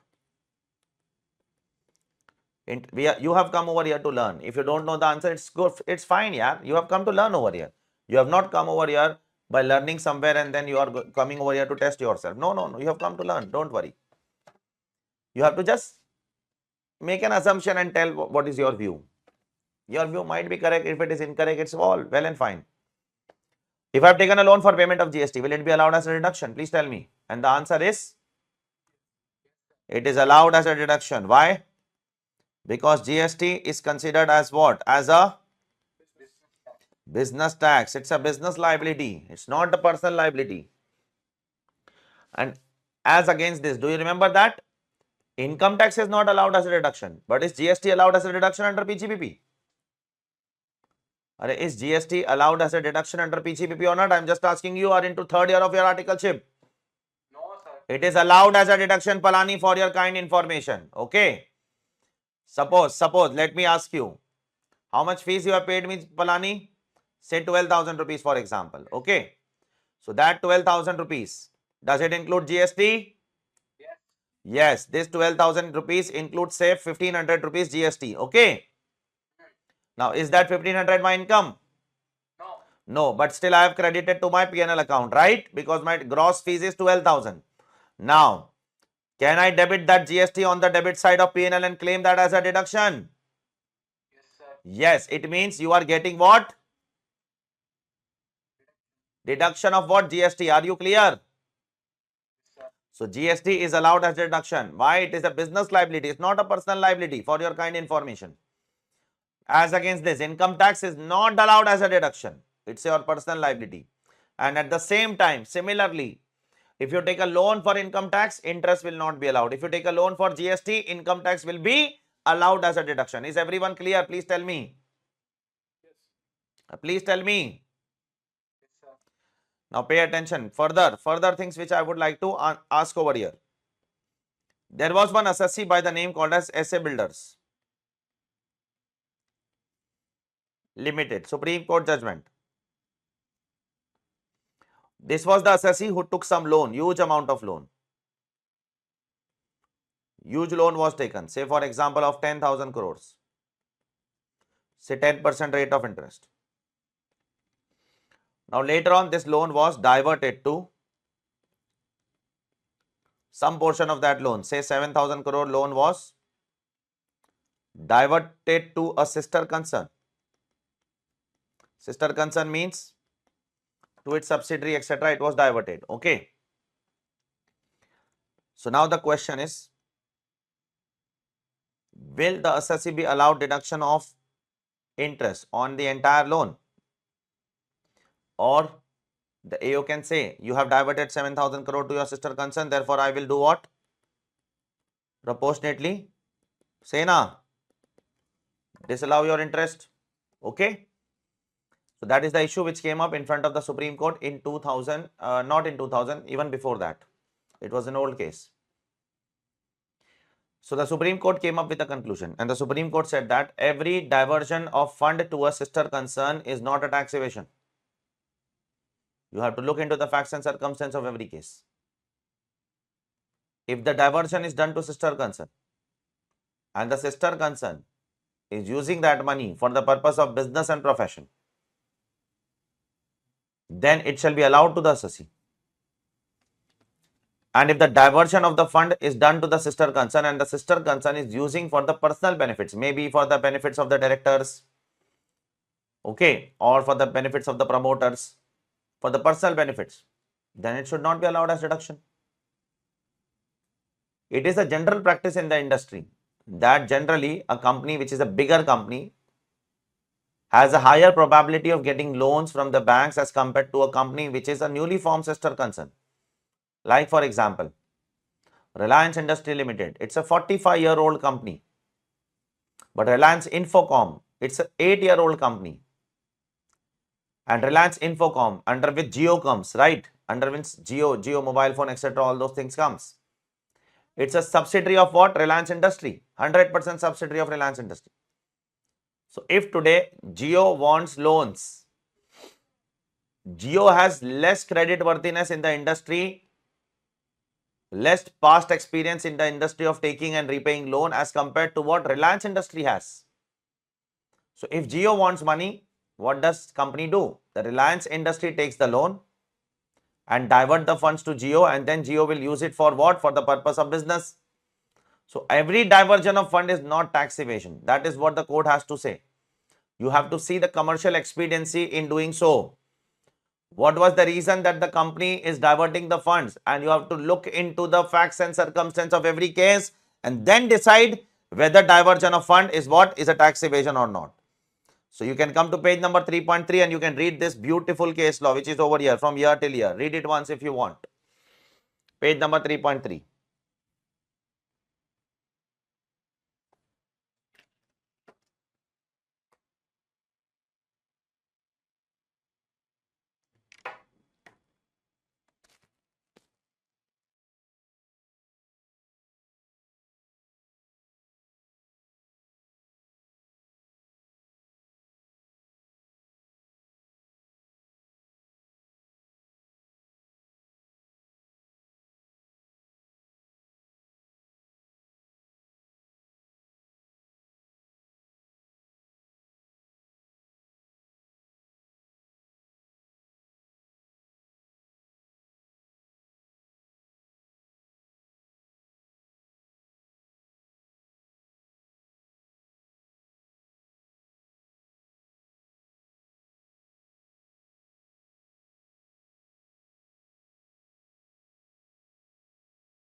Okay. So there are some important points which you have to keep it in your mind forever. Academically, if I say you, ultimately for us, what is important as of now is exams. More important is exams only. We have to clear them first. That income tax point is very important academically. That GST point is very important academically. Do not ever forget that point, please. Those 2 points are absolutely important. They have been testing that point again and again in the examination. Okay. And it is mentioned in your books also. If you want to mark it down in your book, you can mark it down properly over here. That is this particular note over here. Okay. Note number 1, that is notes to 3613 on page number 3.2. This is very important. Okay. And this case law which you have just read now, that has been said by Delhi High Court also, and that has been said by Supreme Court also. Okay. Very recently, Delhi High Court in the case of Reebok India Company has also issued a similar judgment. And this essay builders, it was issued by Supreme Court long back in 1990s. And this Reebok India was issued, I guess, in 2018. Okay. So this judgment, when it came, Reebok India, it gave a reference also of essay builders. The judge said that, see, in essay builders, it was said like that. So I will also say like that only. Because whatever was said in essay builders was absolutely correct. Okay. Now, there is a very interesting issue over here. Very, very, very interesting. Please pay attention. Pay attention on the board, please, all of you. There was one assessee. It's a pure interpretation of law now. There was one assessee and there is one bank over here, IDBI Bank. Now, before that, I would like to tell you one more important thing. Then we'll come to this particular discussion of assessee and IDBI Bank.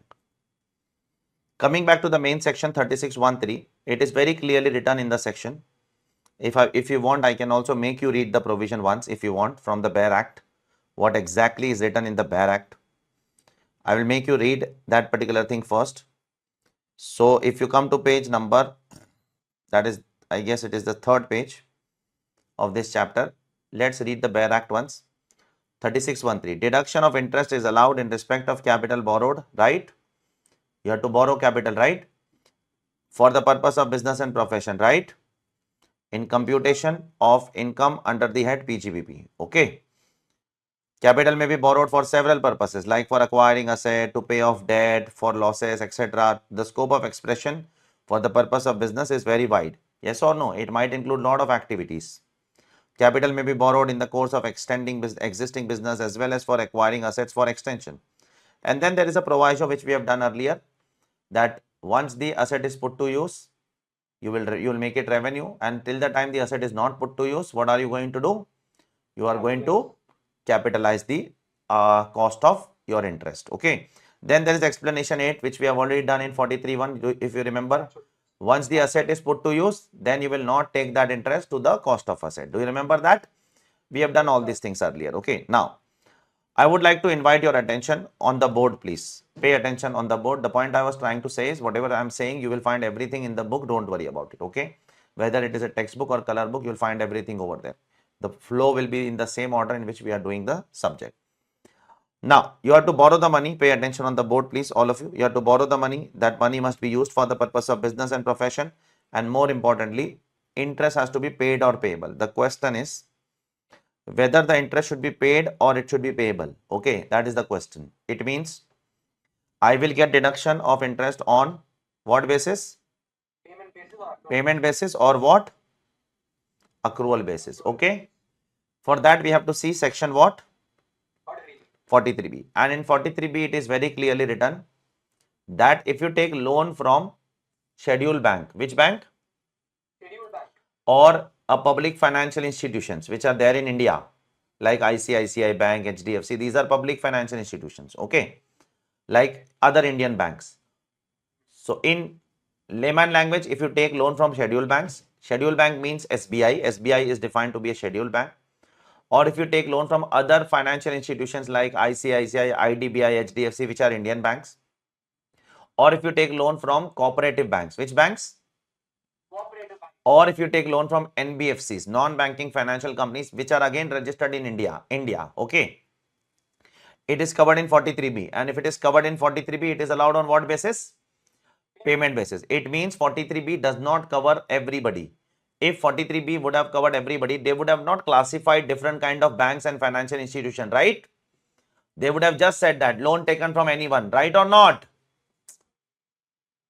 Yes or no? So, what does it not cover? Let me show you 43B once again. I'll show you 43B once if you want. See on the board, please. You will come to know who are covered in 43B. See on the board.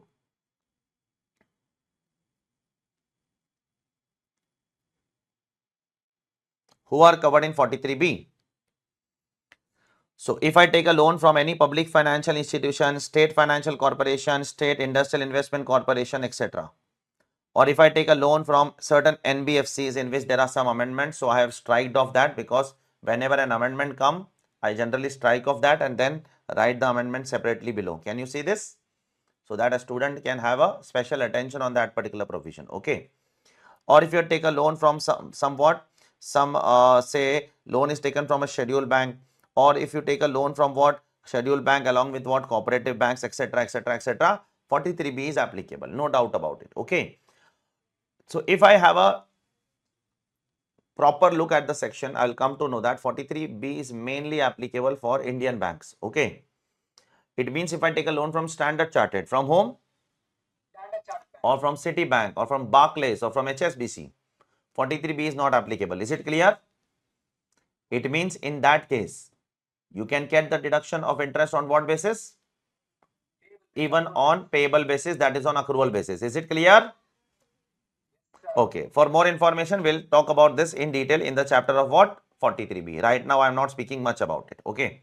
43B is a separate discussion in itself, and it's a very important discussion from the perspective of PGBP computation also, and also from the perspective of what? Tax audit reporting clause. Because if you go to tax audit report, you will get multiple clauses with respect to what? 43B. Okay. You have to check all the implications of 43B in your tax audit. Now coming back to IDBI Bank and this assessee. IDBI is an Indian bank. Okay. Now this assessee has taken a loan from IDBI Bank. Okay. He has taken a loan for 10 years. Listen carefully. It's a beautiful discussion. We have taken a loan from IDBI Bank for 10 years. Okay. Say at a particular rate of interest. Now after few years, I went to IDBI Bank. Loan is not for 10 years. Say it is for 15 years. Let me increase the period by some time. Now, after some time, I went to IDBI Bank and I said, IDBI Bank, see, I am your very old customer. Please restructure my rate of interest. I want you to restructure the rate of interest. Restructure the rate of interest means please lower down the rate of interest to some extent. IDBI asked me, why the hell we will lower down your rate of interest? I said them that RBI has reduced the repo rate. So if RBI has reduced the repo rate, you should also reduce the repo rate of the, you should also reduce the interest rate of the customer, na? Especially when the rate of interest is a floating rate, right or not? There are two types of loans, na, which you can take from bank. One is floating, one is fixed, right? The meaning of floating rate is what? If RBI increases the rate, you will also increase. If RBI reduces the rate, you also should pass on that benefit to the customers or not? Now, these banks are absolute looters. What they do? When RBI increases the rate, na, they don't even ask us. They just send us a mail. They just send us a mail and say that from next month your EMI will increase. But when RBI reduces the rate of interest, na, they suo motu do not reduce the rate of interest. We have to go to bank. We have to make an application. We have to pay some charges also to them to reduce the rate of interest. This is the inequality which is there in the banking industry. So when they have to increase the rate of interest, they will increase without informing us in a very formal way. In an informal way, they will send a mail. Most of the time that mail you will find out in your junk box. You will not be able to see also that mail. You would not come across also through that mail. You will come to know when the EMI will be deducted. You will come to know how the hell it has increased. So then you have to go to check. You call the bank and they will tell you, we have sent you mail. Go and check in the junk box or go and check in your main inbox. On this date, we have sent you mail that the repo rate has increased. So they don't practice the same thing when the rate decreases. So the assessee was aware that the rate has decreased. So assessee went to the IDBI Bank and said that, reduce my rate of interest. IDBI Bank said that you have to pay some premium for that. How much premium? Lump sum prepayment premium you have to pay. Pay attention please all of you. Very, very, very interesting case. How much premium should I pay? So IDBI said that you have to pay a premium of 10 lakh rupees. It was a huge loan. Okay. So the IDBI said that you have to pay a premium of 10 lakh rupees. If you pay this premium, we will do what? We will reduce your what? We will reduce your interest rate. So I did my math and I saw that 10 lakh rupees is a very small amount as compared to what is the benefit that I'm going to get in the form of reduction of interest. Okay. So I did what? I paid this 10 lakh rupees. Okay. I paid this 10 lakh rupees to IDBI. IDBI is an Indian bank. Now, the moment I paid this 10 lakh rupees, listen carefully. I took what? The deduction of this 10 lakh rupees. Under what? PGBP. Because this is an expense. So I took that as a deduction. Okay. And this was a business loan. Okay. For your information. So I took the deduction under PGBP. Now, the assessee officer is saying what you know.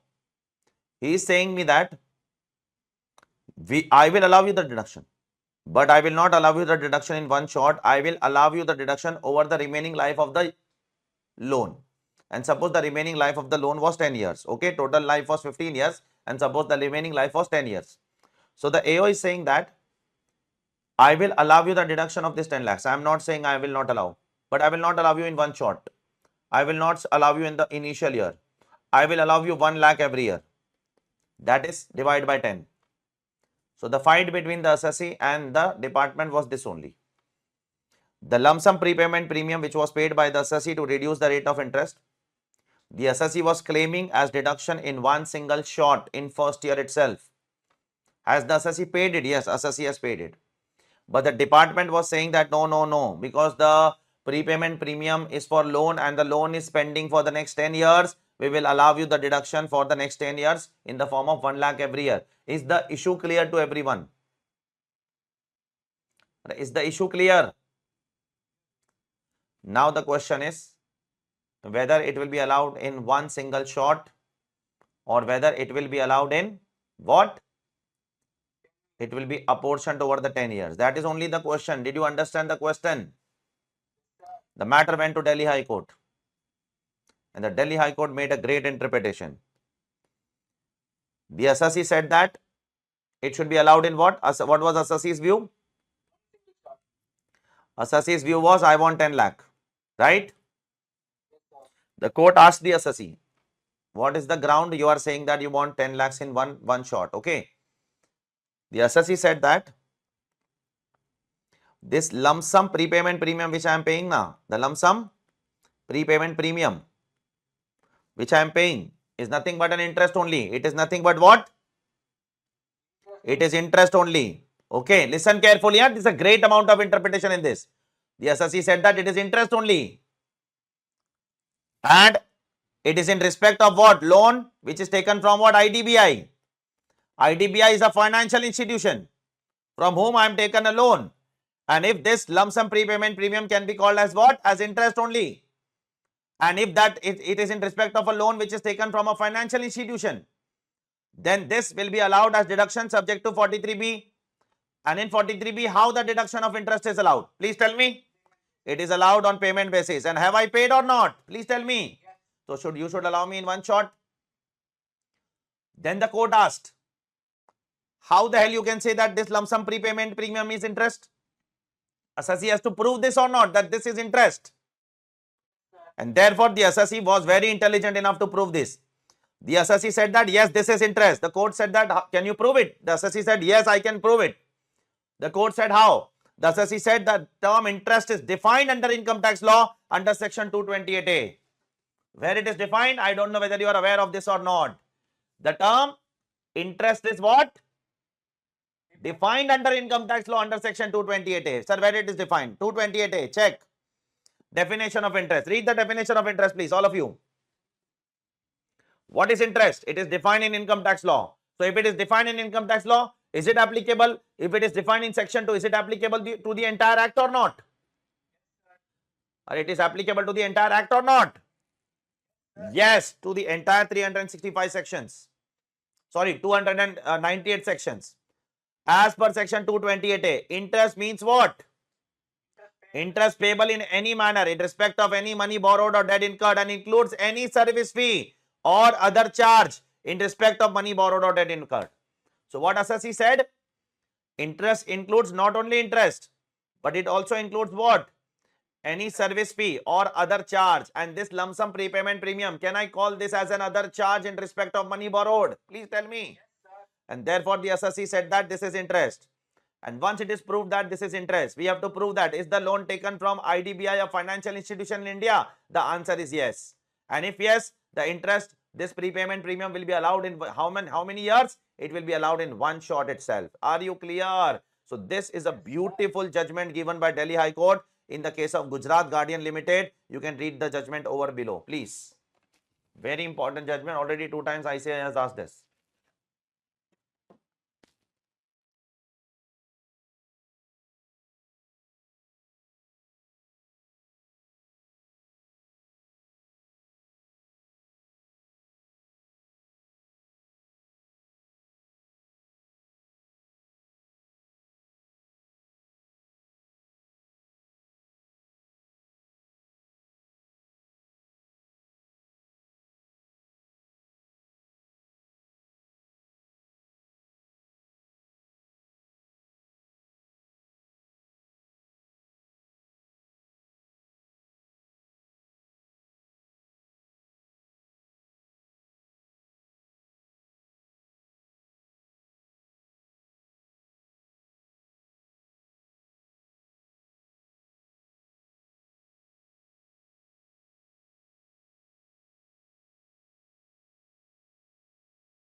Is it clear?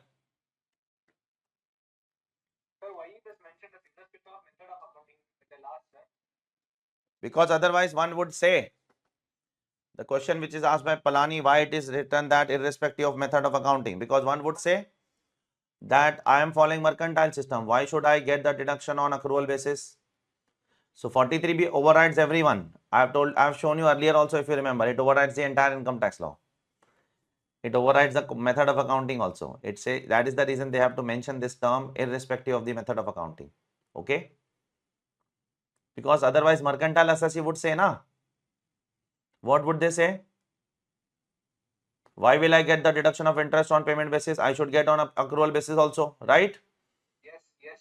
Whether you are following mercantile or cash. There are certain expenses which will always be allowed on payment only. There are 6 to 7 expenses are there. And there's a logic behind it. We'll be learning about those logics, why it is so in the chapter of 43B. Okay. So this is where your discussion of interest completes. Now, somewhat similar to interest, there is one more deduction by the name called as zero coupon bond. Pay attention on the board, please. Immediately after section 3613, there is section 3613A, which talks about, see here please, Prashant, discount on zero coupon bond. Now, what is a zero coupon bond? A zero coupon, yes, a zero coupon bond is a bond which is interest, which is a bond which is issued without any interest. You will not get any interest on that. Okay. Now, listen carefully.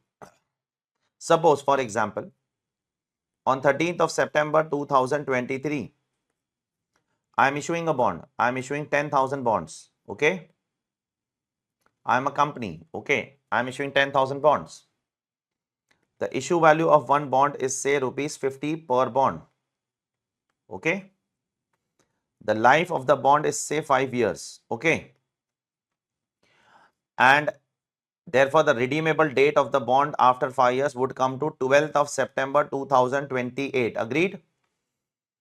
Because the issue date is 13th of September 2023. Okay. Shall I go ahead?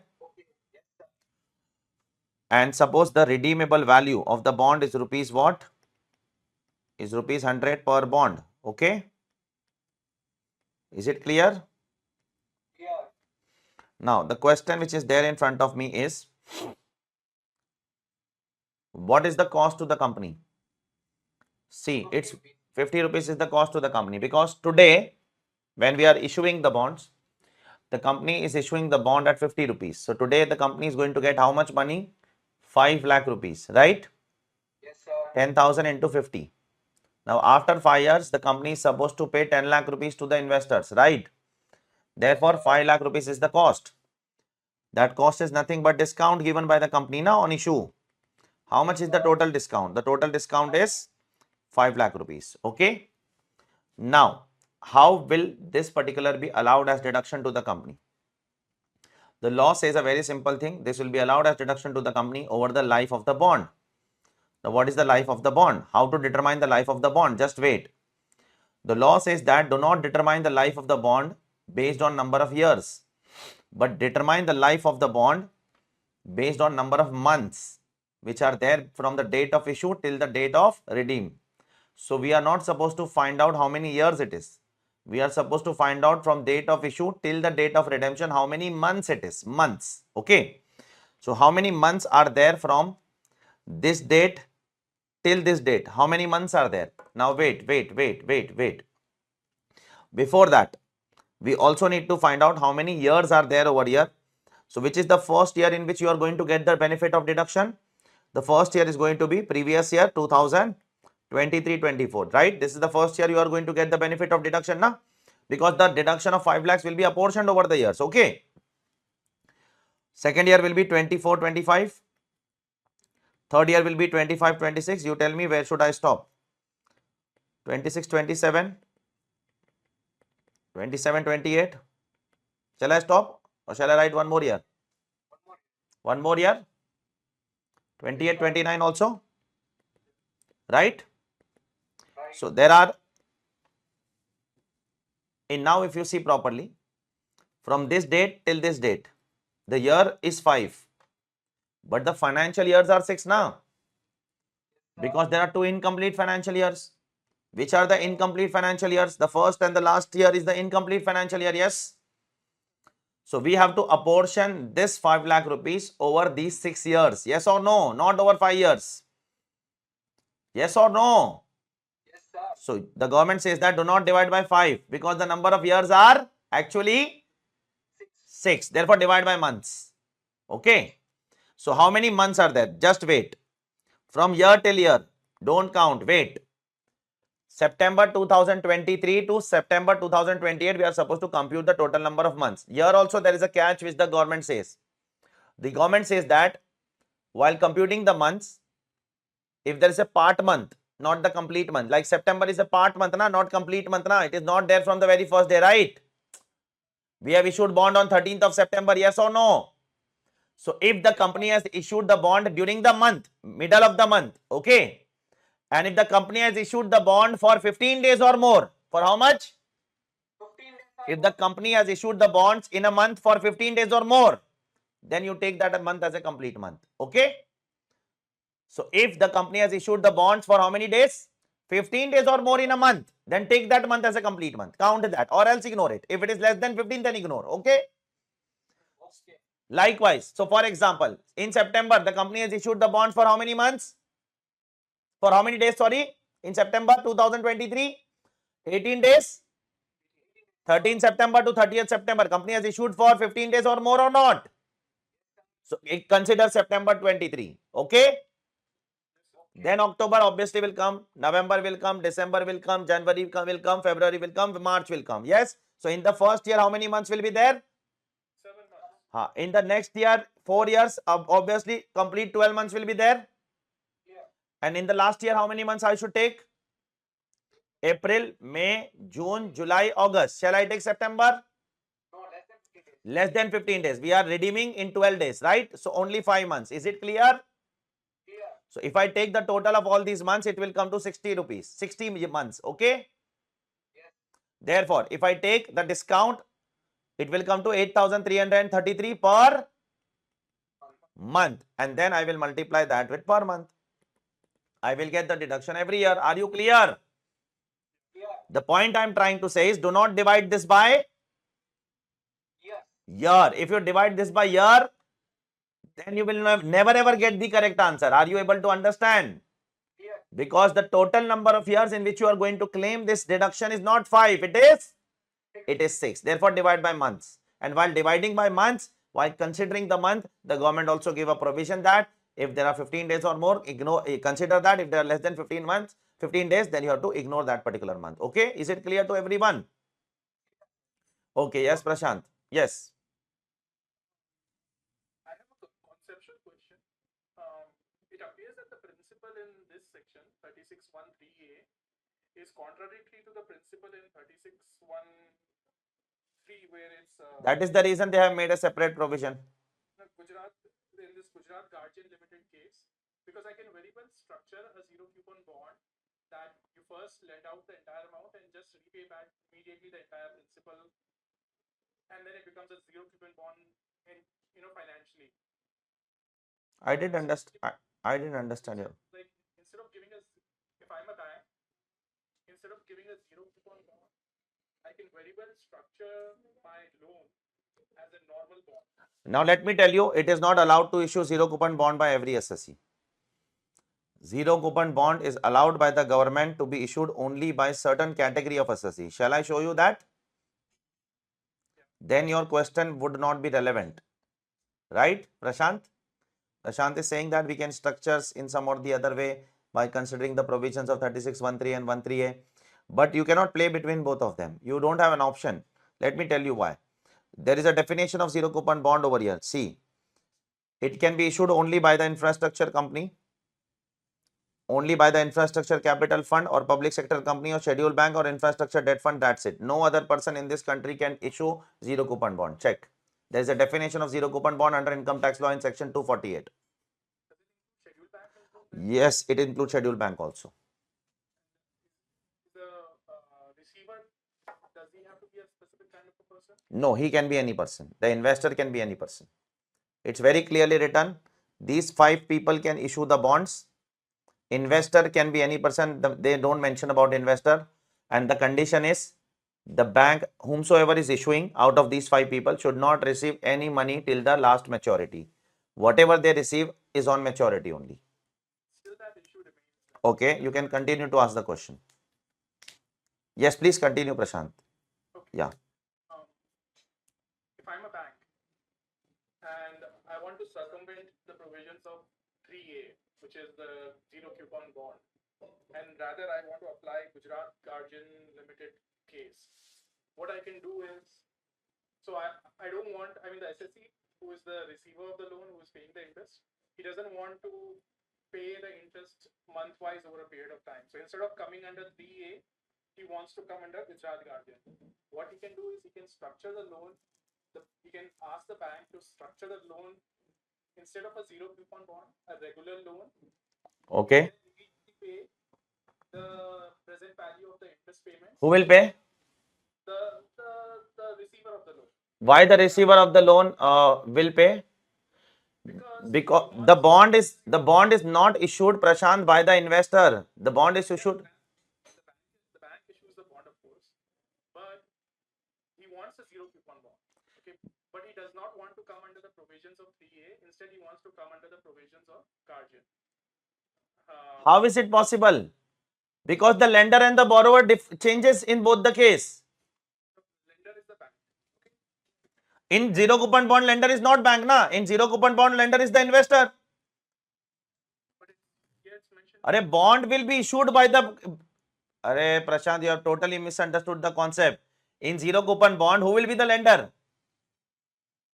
The lender would be the bank. How bank will be the lender? Bank will issue the bond and investor will give the money to bank. Yes. How can you mix both the concepts here? You cannot mix. The receiver is the. In zero coupon bond, who is the lender? Investor is the lender, na? Got it. Yes or no? And bank is issuing you the bond, right? Right. And bank is paying you the kind of discount, is a kind of interest only now over the period of time, right or no?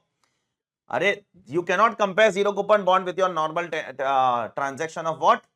Normal transaction of your loan. In loan, what happens? You take loan from bank, right? In zero coupon bond, you are not taking loan from bank. You are giving money to the bank and bank will repay you after 5 years. Are you clear? 3613 and 13 are exactly opposite of each other. You cannot compare both of them. Okay. Now, Palani, you had a doubt. I'll come to you just in a while, Palani. In the meanwhile, all of you please do one thing. That is, you go through this small illustration which is there in the book, which is somewhat similar to what I have done just now in the class. Okay.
Is it clear? It's a similar illustration with the just change of certain dates and certain amounts. Okay.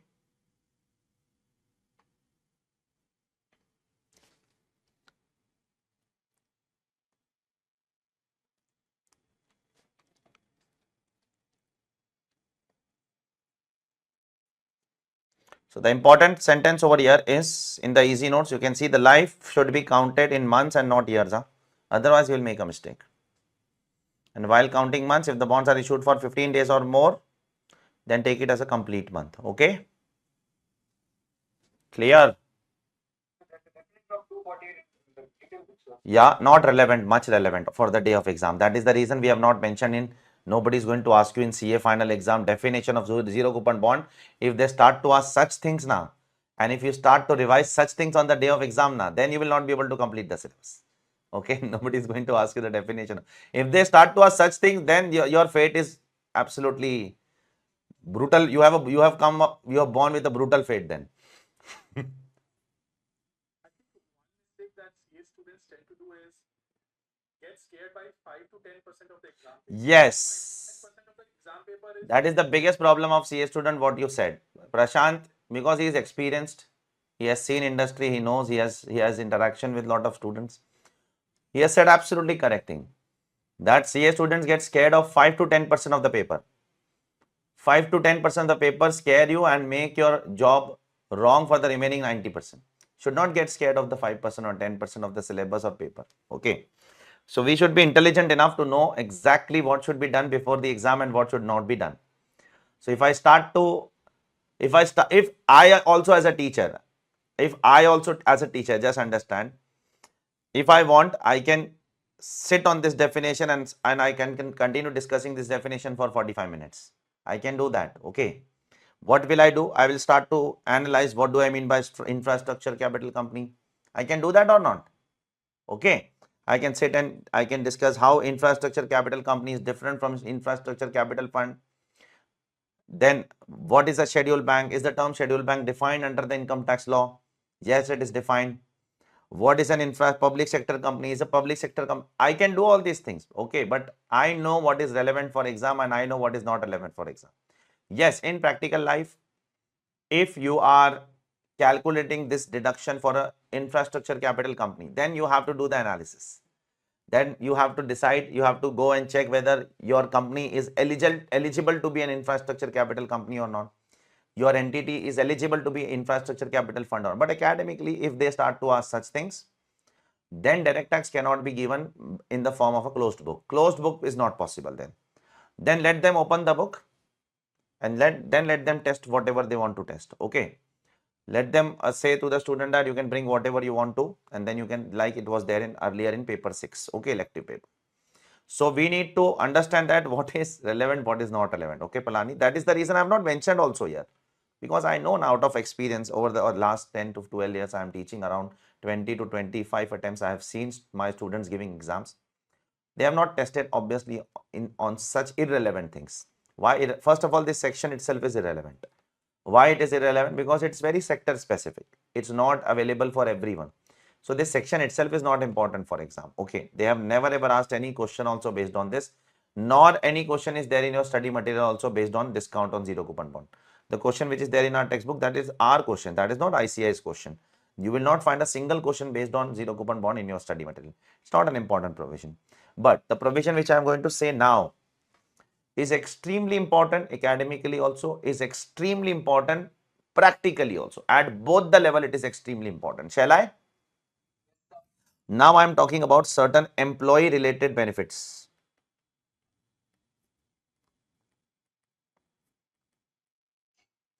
Pay attention all the group. Suppose there is an employer. Okay. See on the board, please. Please, all of you. There is an employer. Okay. Now, employer is making some contribution to certain funds like recognized provident fund or superannuation fund, etc. for the benefit of what? Employee. Then the employer will get deduction under section 36 subsection 1 clause 4. Okay. Do employers contribute to the PF and all for the employees or not? Yes, they do. So they will get the deduction under section 36(1)(4). Okay. Similarly, this was the first deduction. Second one, if employer contributes to certain funds like pension fund which are approved. So now employer is contributing to a fund which is a pension fund, which is approved pension fund. This is also allowed as a deduction under section 36(1)(4)(a). But there is a restriction over here. The deduction will be maximum equal to or less than. It will be maximum equal to 10% of the salary. It cannot be more than the salary amount. Okay. Let me explain you further about it. Sir, what do you mean by the term salary? Salary here means basic salary plus DA, dearness allowance, which is there in terms of employment. So you might be knowing in CA Inter, if you have done salary, salary has different meaning in different provisions. Yes or no? At some places, salary includes bonus also, commission also. It includes other allowances also. At some places, salary includes only basic salary. At some places, salary includes basic plus DA in terms. Yes or no? Salary has different definitions. Now, there are various components of salary. Salary includes perquisites also. Yes or no? Salary includes different kind of allowances. So, your salary means what? Basic plus DA in terms. Okay, it means the deduction over here shall not exceed 10% of the basic salary plus DA in terms. For example, the basic salary and the DA in terms is 30 lakhs. Okay, and if you are contributing how much? 4.5 lakhs. How much? 4.5. You are not going to get 4.5 lakhs. You will only get how much? Only get how much?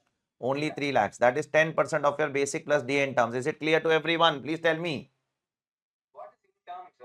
I will not get into that as of now. I'll be discussing that later on. Don't worry. Whether the DA in terms is what, DA not in terms in what, I'm not getting. You have done your entire CA Inter Palani, where every place it was written salary includes basic plus DA in terms, DA in terms, DA in terms. You are not aware of that.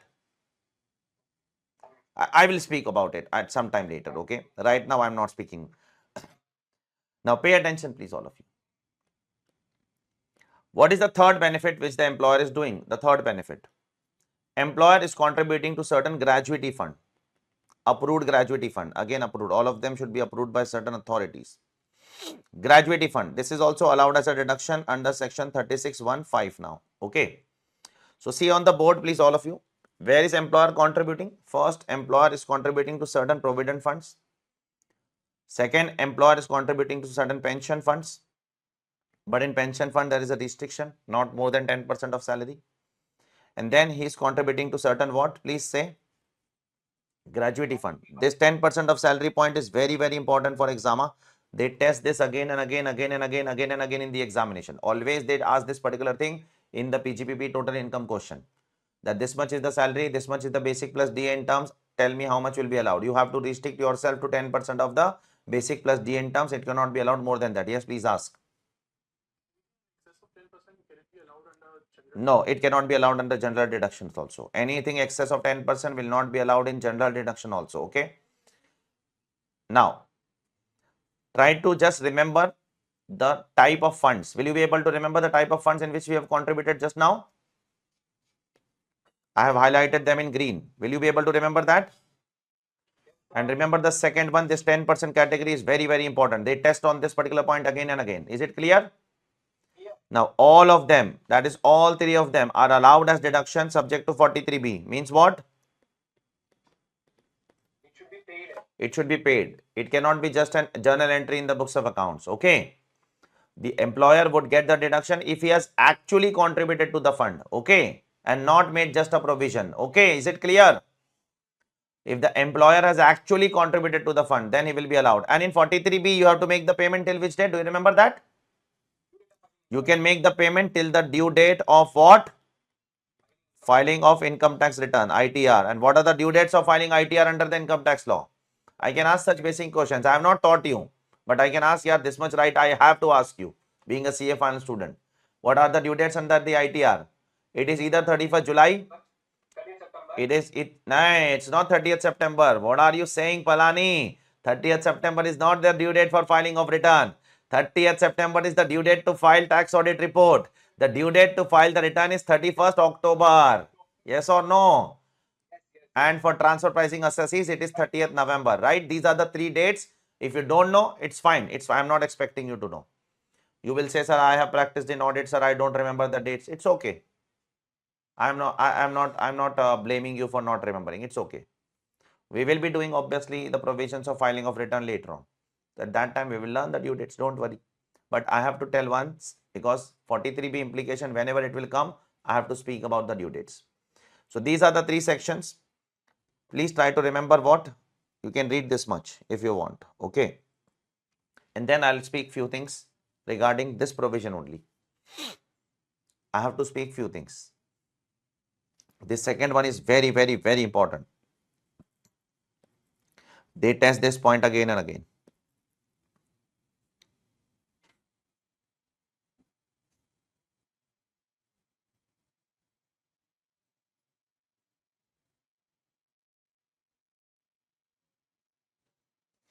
Okay?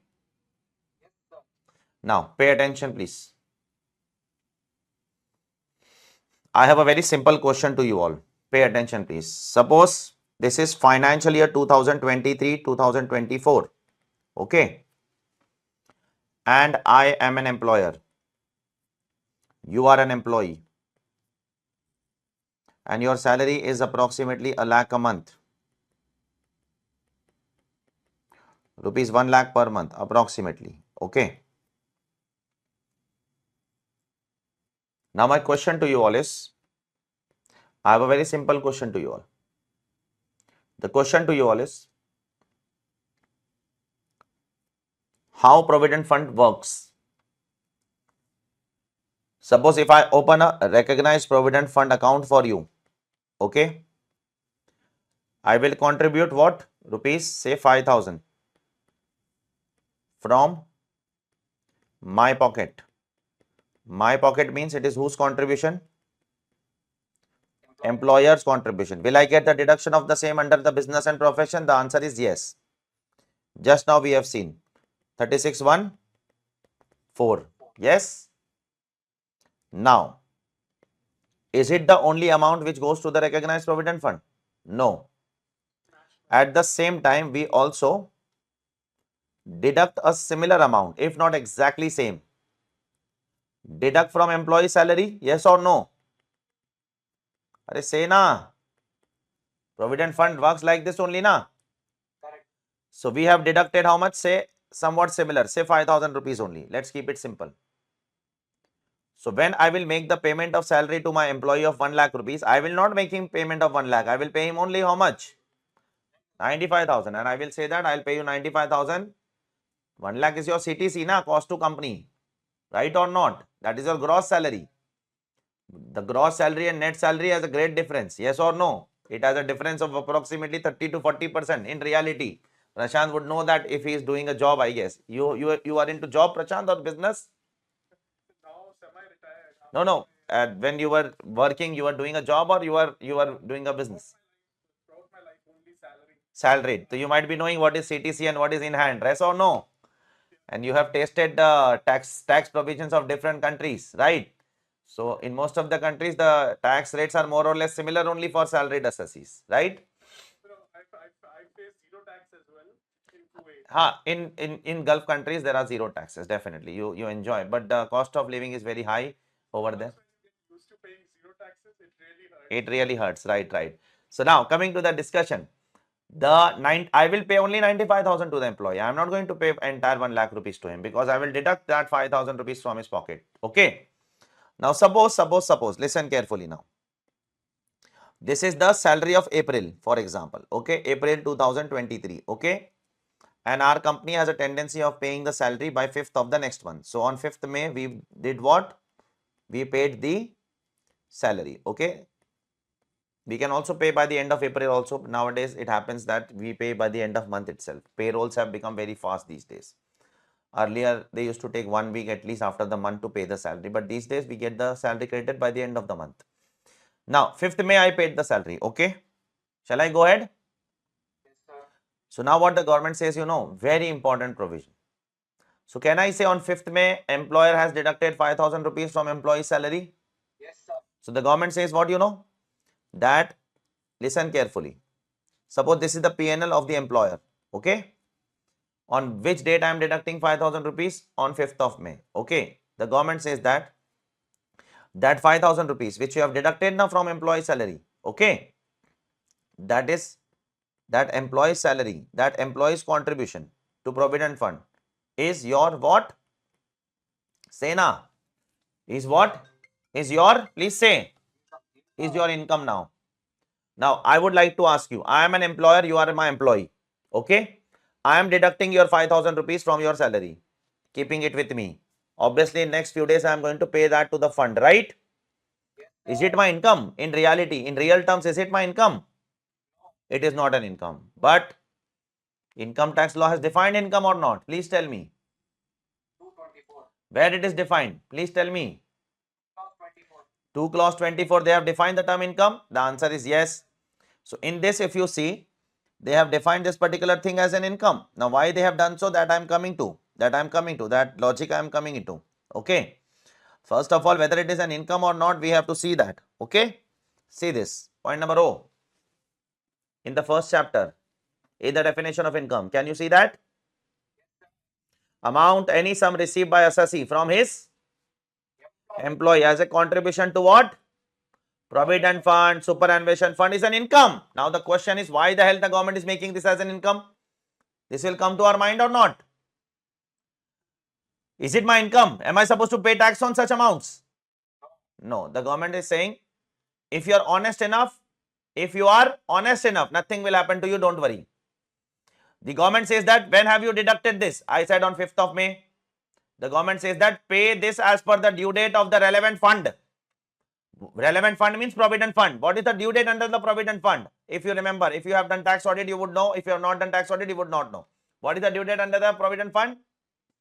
It is 15th of the following month. So when I deducted this contribution is for which month? It is for April 23, right? So you have to pay this April contribution by which month? By 15th of May? Array, April contribution I have to pay by 15th of May, right? So the government says that if you pay this by 15th of May, by which May? By which date? 15th of May. Then we will give you the deduction of this 5,000 rupees, and this 5,000 rupees will be nullified from your life. So if you want the deduction will be allowed if paid. If paid till what? The fund's due date. Listen carefully. The fund's due date. This is given under section 36(1)(5)(a). That is the fourth section that we are going to see. Listen carefully now. Why the government has done so? The logic is very simple. The logic is very simple, that if you are deducting somebody else's money, is it not your responsibility to pay that to the respective place as soon as possible? Please tell me. Suppose if today I say Prashant comes to my house. So I tell Prashant that, Prashant, I am giving you 10,000 rupees. Okay. I gave him an envelope of 10,000 rupees. And I said Prashant, that Prashant, please give this to Palani. Palani is your what? Is your neighbor. I do not have time to travel to his place. So what is the duty of Prashant? Please tell me. By when he should give? After 6 months? Huh? After 1 year? As soon as possible, right? Maybe in next 1 or 2 days or 3 days or maybe a week's time.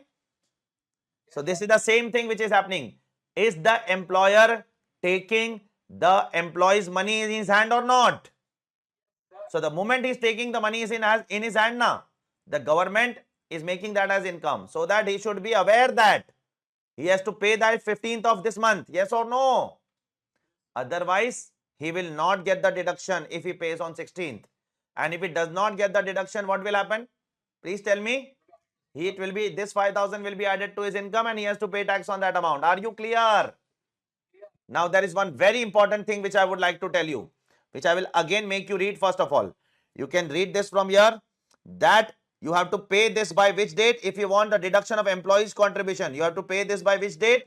Due date of the relevant fund. Whereas the employer contribution, if you want deduction, you have time till which date? Please tell me. Till the due date of filing of return. So I would like to ask you one question. This is financial year 2023-24. Okay. This is a very important issue academically. Very, very, very important. See on the board, please, all of you. This is financial year 2023-24. Okay. This is employer contribution of March 2024. Okay. And this is employee contribution of last month, March 2024. Okay. And this assessee is a company. When does the company files the return? Company files the return on 31st October 2024. Everybody knows that? Say na, company always have a due date on October na. Company is never filing on July. July is not for company. It's for individual, HUF, farm, LLP, all these small assessees. Companies will always file in October. Now the question which is there in front of you all. If I pay this contribution in the month of September 2024, whose contribution? Employer contribution. Will I get the deduction under PGBP? Will I get? The answer is yes, because this is subject to what? 43B, and in 43B you have due date of filing of return till time, yes or no? But if I pay this contribution by the month of September 2024, am I going to get the deduction of employees contribution? The answer is no, because here it is written that this is somebody else's money. You have to pay that by 15th of the following month. Are you able to understand? The employer contribution, you have employer contribution is your own contribution, right? You can pay till the due date of filing of return. There is no harm. Income tax will allow you the benefit. But employees contribution, there is a stricter time limit on it. Employees contribution will first become your income. And if you don't pay by 15th of the following month, you won't get the deduction. It will be part of your income forever. Is it clear to all of you? No, it is gone. This employee contribution is of which month? March. What is the due date to pay employee contribution? 15th. Even if you pay on 16th of April now, which 16th of April 2024, it is gone. Nothing can be done about that particular item then. And that is the reason if you file a tax audit report, do you remember that you give a 12-month annexure? In tax audit report, you have to give a 12-month annexure of employees contribution, which date it was paid, employer contribution. You have to make that disclosure. Okay, so be very careful. It's a very important point. And therefore, I will be discussing about this issue once again when I'll be doing 43B. Right now, I have not done a complete discussion. Just a second, Prashant. So whenever 43B I'll be addressing, I'll be discussing. So you just make sure that you write down here also if you want. If you want, just make sure that you circle this and write down on left hand side. You can make the payment till the due date of filing of return. But here you can circle, here you can write down, you have to make the payment by 15th of the following month. Even though it is written below, you can see. But still, you have to make it very, very clear at your end. For employer contribution, you have a longer time to pay. But employees contribution, Prashant was asking, what if I pay in the next year? Forget about next year, Prashant. Even if I pay instead of on 15th of April, on 16th of April, still it is not allowed. Please. In case of employer's contribution, if I pay after the In 43B, it is allowed even in the next year. In 43B is a temporary disallowance. It's not a permanent disallowance. So I will be dealing with that in 43B, don't worry, okay? But employee contribution, the government is very, very strict. It is somebody else's money. You have to pay it to the relevant fund on or before the time.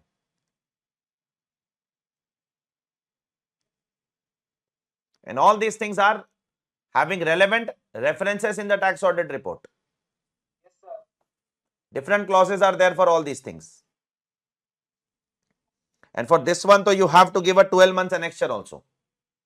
Yes, April contribution, amount, due date, amount, date on which it was paid by employer. Right? This is how you write down. Earlier, I guess government used to give some 5 days ka grace. Now I think so they have removed that 5 days ka grace. Now there is no grace period. Earlier, the government used to give grace of 15 plus 5 days. So if it is 15th April, even if you pay till 20th April, it was allowed. But I think so they have removed now very recently in last few years. Okay? okay, sir. Now, pay attention please. Last 1 or 2 deductions we'll just see for today and then we'll continue in the next session. One very small deduction, nothing great as such, not at all important, but these 4 were extremely important. Mark down. 3613 was extremely important. 3613 and these 4 were also extremely important. Now there is a small deduction allowance for animals. Why the hell I will buy animal here in the business? Please tell me. I am not buying them as a stock in trade. Please let me tell you. Otherwise you will say you will buy animal to sell. I can buy animal to sell. If I am buying an animal to sell, that is my purchase cost. Okay, that will be allowed as a deduction. Don't worry. Apart from purchase cost, I am not a trader of animal. If I am not a trader of animal, why the hell I will buy the animals? Please tell me. And which animals? And why? Give me some examples fast. Horse, why you will buy horse? A horse race? Okay, fine. I can accept that. You can buy horses for horse race. Okay. Aquarium Aquarium, that is not animal, that is fish. Fish and animal is different. Is fish? Fish is different, na? I cannot treat fish as an animal. Birds is different, animal is different, fish is different. All these things are different creatures. I cannot term them. Anything else? You can buy some, what, Prashant? Cows for what? Dairy purpose? Yes, you can buy cows for dairy purpose. Buffaloes for dairy purpose. Yes, you can buy that for agriculture purpose. Yes. But agriculture is not a taxable business. It's an exempt business. Though why the hell that I will claim deduction under agriculture business? Tell me something which is taxable, right or not? Deduction makes sense for taxable business now. Deduction doesn't make sense for exempt business. You might buy some dogs for security purpose, right? You might buy some camels for transportation in deserts. You might buy some, say, some donkeys, etc. for the purpose of what? Transportation, right?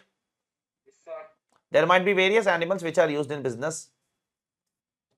So, whether the deduction will be allowed or not? Yes, it will be allowed, but how it is allowed? It's allowed in a very strange manner. Suppose I bought an animal today for say 30,000. Okay, this is the cost. You will not get the deduction today. Listen carefully. You bought in financial year 23-24. You will not get the deduction today. Then when will I get the deduction, sir? When that animal will become useless or it is dead. So whenever that animal is useless, it is dead, and whatever money you have received out of the sale of that animal, okay, whatever money you have received out of the sale of that animal. So suppose if it has become useless, you have sold it for a marginal amount, say 5,000, 10,000 rupees. Maybe the animal is old now, it is not useful, so I am selling it. Or maybe the animal is dead, so I am selling his carcasses. Okay, his dead body I am selling to someone so that someone can make some use out of it, maybe for the purpose of leather or some other purpose, right? So at that time I will get the deduction. How much deduction? Whatever is the cost minus whatever is the sale value you have received. Say you have received 5,000 rupees. So the differential amount is how much? Please say. 25,000 rupees will be allowed as deduction to you. Is it clear to everyone? So not a very important section. Anyways, it is not going to be useful in our day-to-day lives. Have you ever seen any animal in your any of the assessees, any of your clients' balance sheet? Have you seen? Please tell me. So these are just worst case scenario deductions. It might be useful in 1 out of 1,000 cases. Okay, not very important for exam also. But it is my duty to explain you that it will be allowed as deduction in the year of sale in which it has become useless or it has become dead. So you can just highlight these two words, useless or dead. Okay. So till the time the animal is alive or it is absolutely functioning, you will not be getting any kind of deduction. Okay. Now the next deduction I am keeping on hold. It will take time. It's a bigger one. It will take at least half an hour to 45 minutes to address this. We'll be doing that on Monday. So I'm taking one very small deduction for today, that is 3619. Okay. Again, this is a hopeless deduction in today's time. Expenditure on promotion of family planning amongst employees. Okay. Now this is the first deduction under the income tax law so far, which is only allowed to companies. Circle it, please. This deduction is not allowed to individual, HUF, firm, LLP, cooperative society, trust. It is not allowed to any person except company. So this is only allowed to company. Okay. Now what kind of deduction is this? How it is related to business here? I am Tata, I am Reliance, I am Adani, and I am creating awareness amongst my employees regarding what? Family planning. And in that process, I am incurring some expenses. So the government is giving me that deduction. How this family planning promotion can increase my production? How that can increase my sales? Is it a business expense? Honestly tell me. It's a social welfare. Yes or no? It's a social welfare or not? It's not a business expense, honestly speaking. Now, why this provision was introduced? This provision was introduced in 1968, Finance Act 1968. Okay.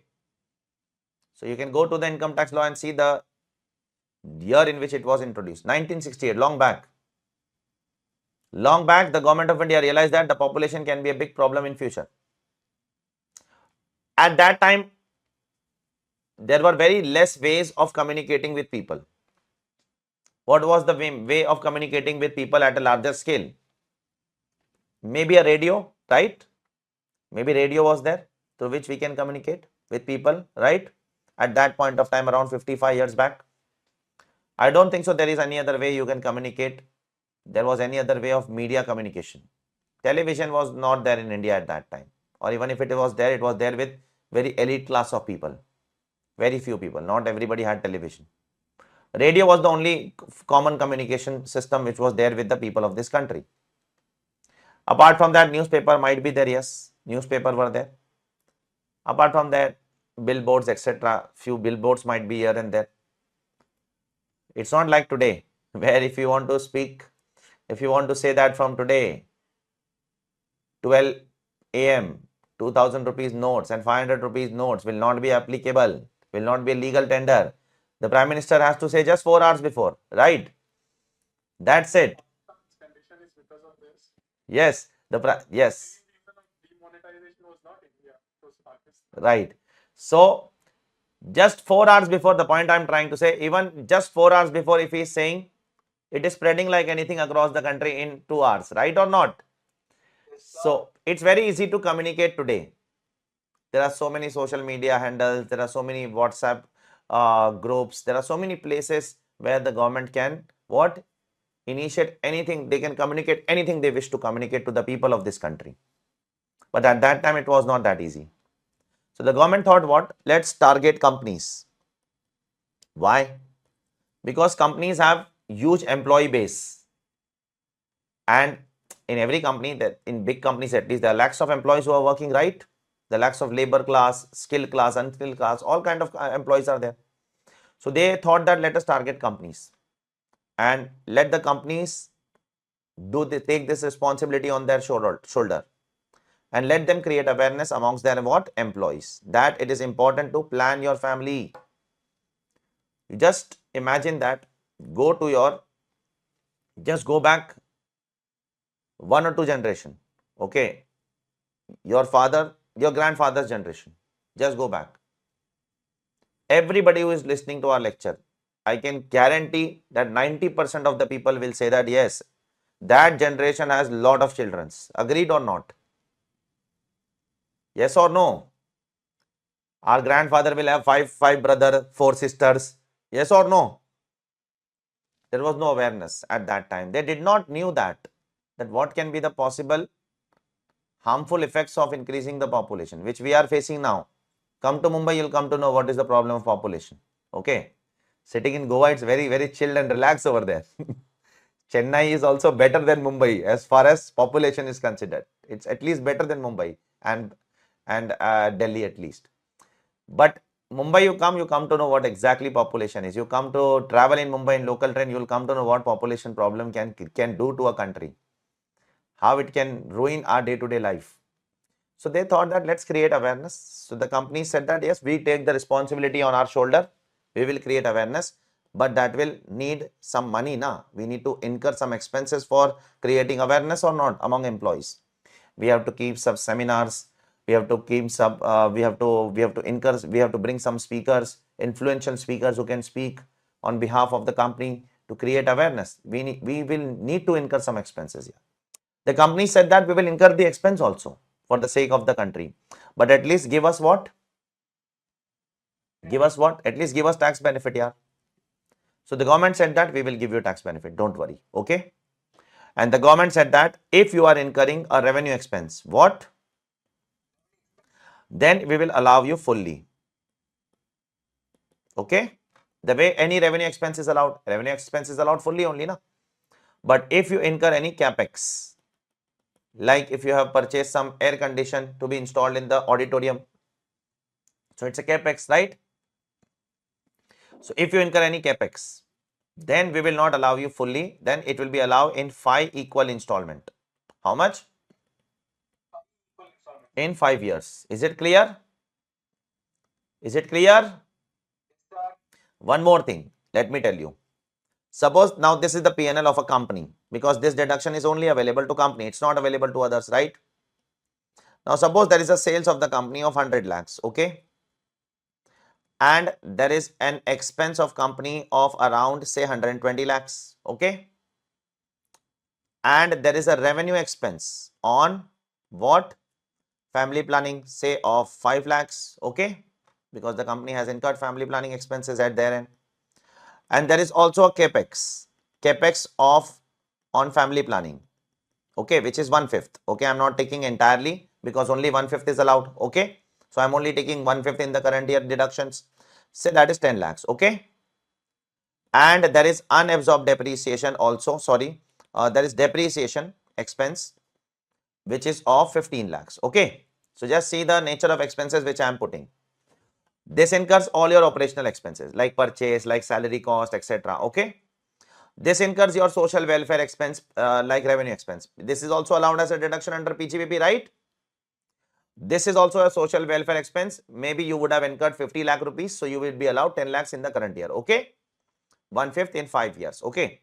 And this is your depreciation allowances, which is there on your plant, machinery, furniture, building. Now, what does the income tax says? Listen carefully. Here there will be a loss, obviously. Okay. How much is the loss? 120 plus 5, 125, 135, 150. 50 lakhs is the loss. Okay. Now, the income tax says what? We all know that.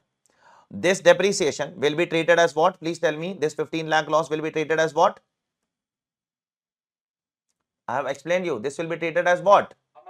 Unabsorbed depreciation. And it will be carried forward and set off against any income except salary for infinity.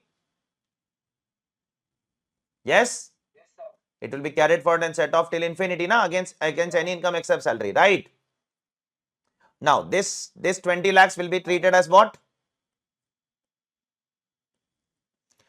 The business loss, right? It will be carried forward for 8 years, etc. Whatever is the time limit. Okay. Now, this 5 lakhs will also be treated like a normal business loss only. Okay. It is just like a normal other revenue expense. Is it clear? Is it clear? Shall I go ahead? One last thing. What is left? Capital expenditure of family planning, right? How much it is? 10 lakhs. So the government says that this capital expenditure of family planning will be as good as UAD. It means this 10 lakh rupees of capital expenditure of family planning will be treated same as this 15 lakh rupees. Are you clear?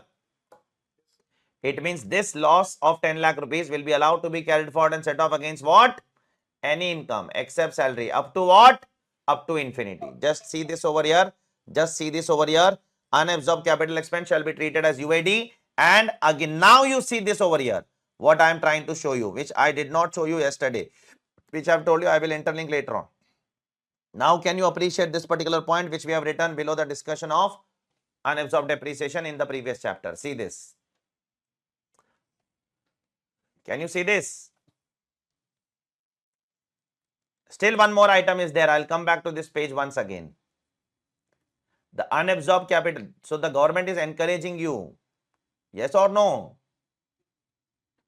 to incur such expenses which can create what? Which can control the population, right? Which can help in controlling population. So government is saying, don't worry if you are incurring losses because of capital expenditure of family planning. We will treat it as good as UID. You can set off against any income up to infinity except salary. Is it clear to everyone? Yes, sir. Okay, so this is what this provision is all about. I don't think so this provision will last for the next few years. Government has, I think so, they have not able to see this provision. They have not paid much attention on this provision in today's time. Is there any need to do all these things? Is there a need for company to promote all these things?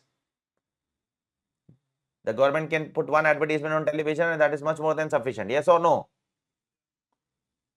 Or they can circulate on WhatsApp. There are a lot of, everybody has phone these days. Even if companies do it, I mean, it's still for the larger purpose of their employees' welfare, so it's business expense. And How it is? No. How it will affect? How it will help the business? welfare. It is for employees' welfare, na. It is not for the company's welfare. It should be for company's welfare, not employees' welfare. It's debatable, you can say. Maybe it is allowed. Maybe it might be allowed in 37(1). Yes, but capex won't be allowed, na? Okay. So we'll stop here and we'll continue the discussion of 36 in the next session. And then we'll move ahead with what? The big one, and that is what? The sector wise deductions. Okay. Thank you very much. Thank you.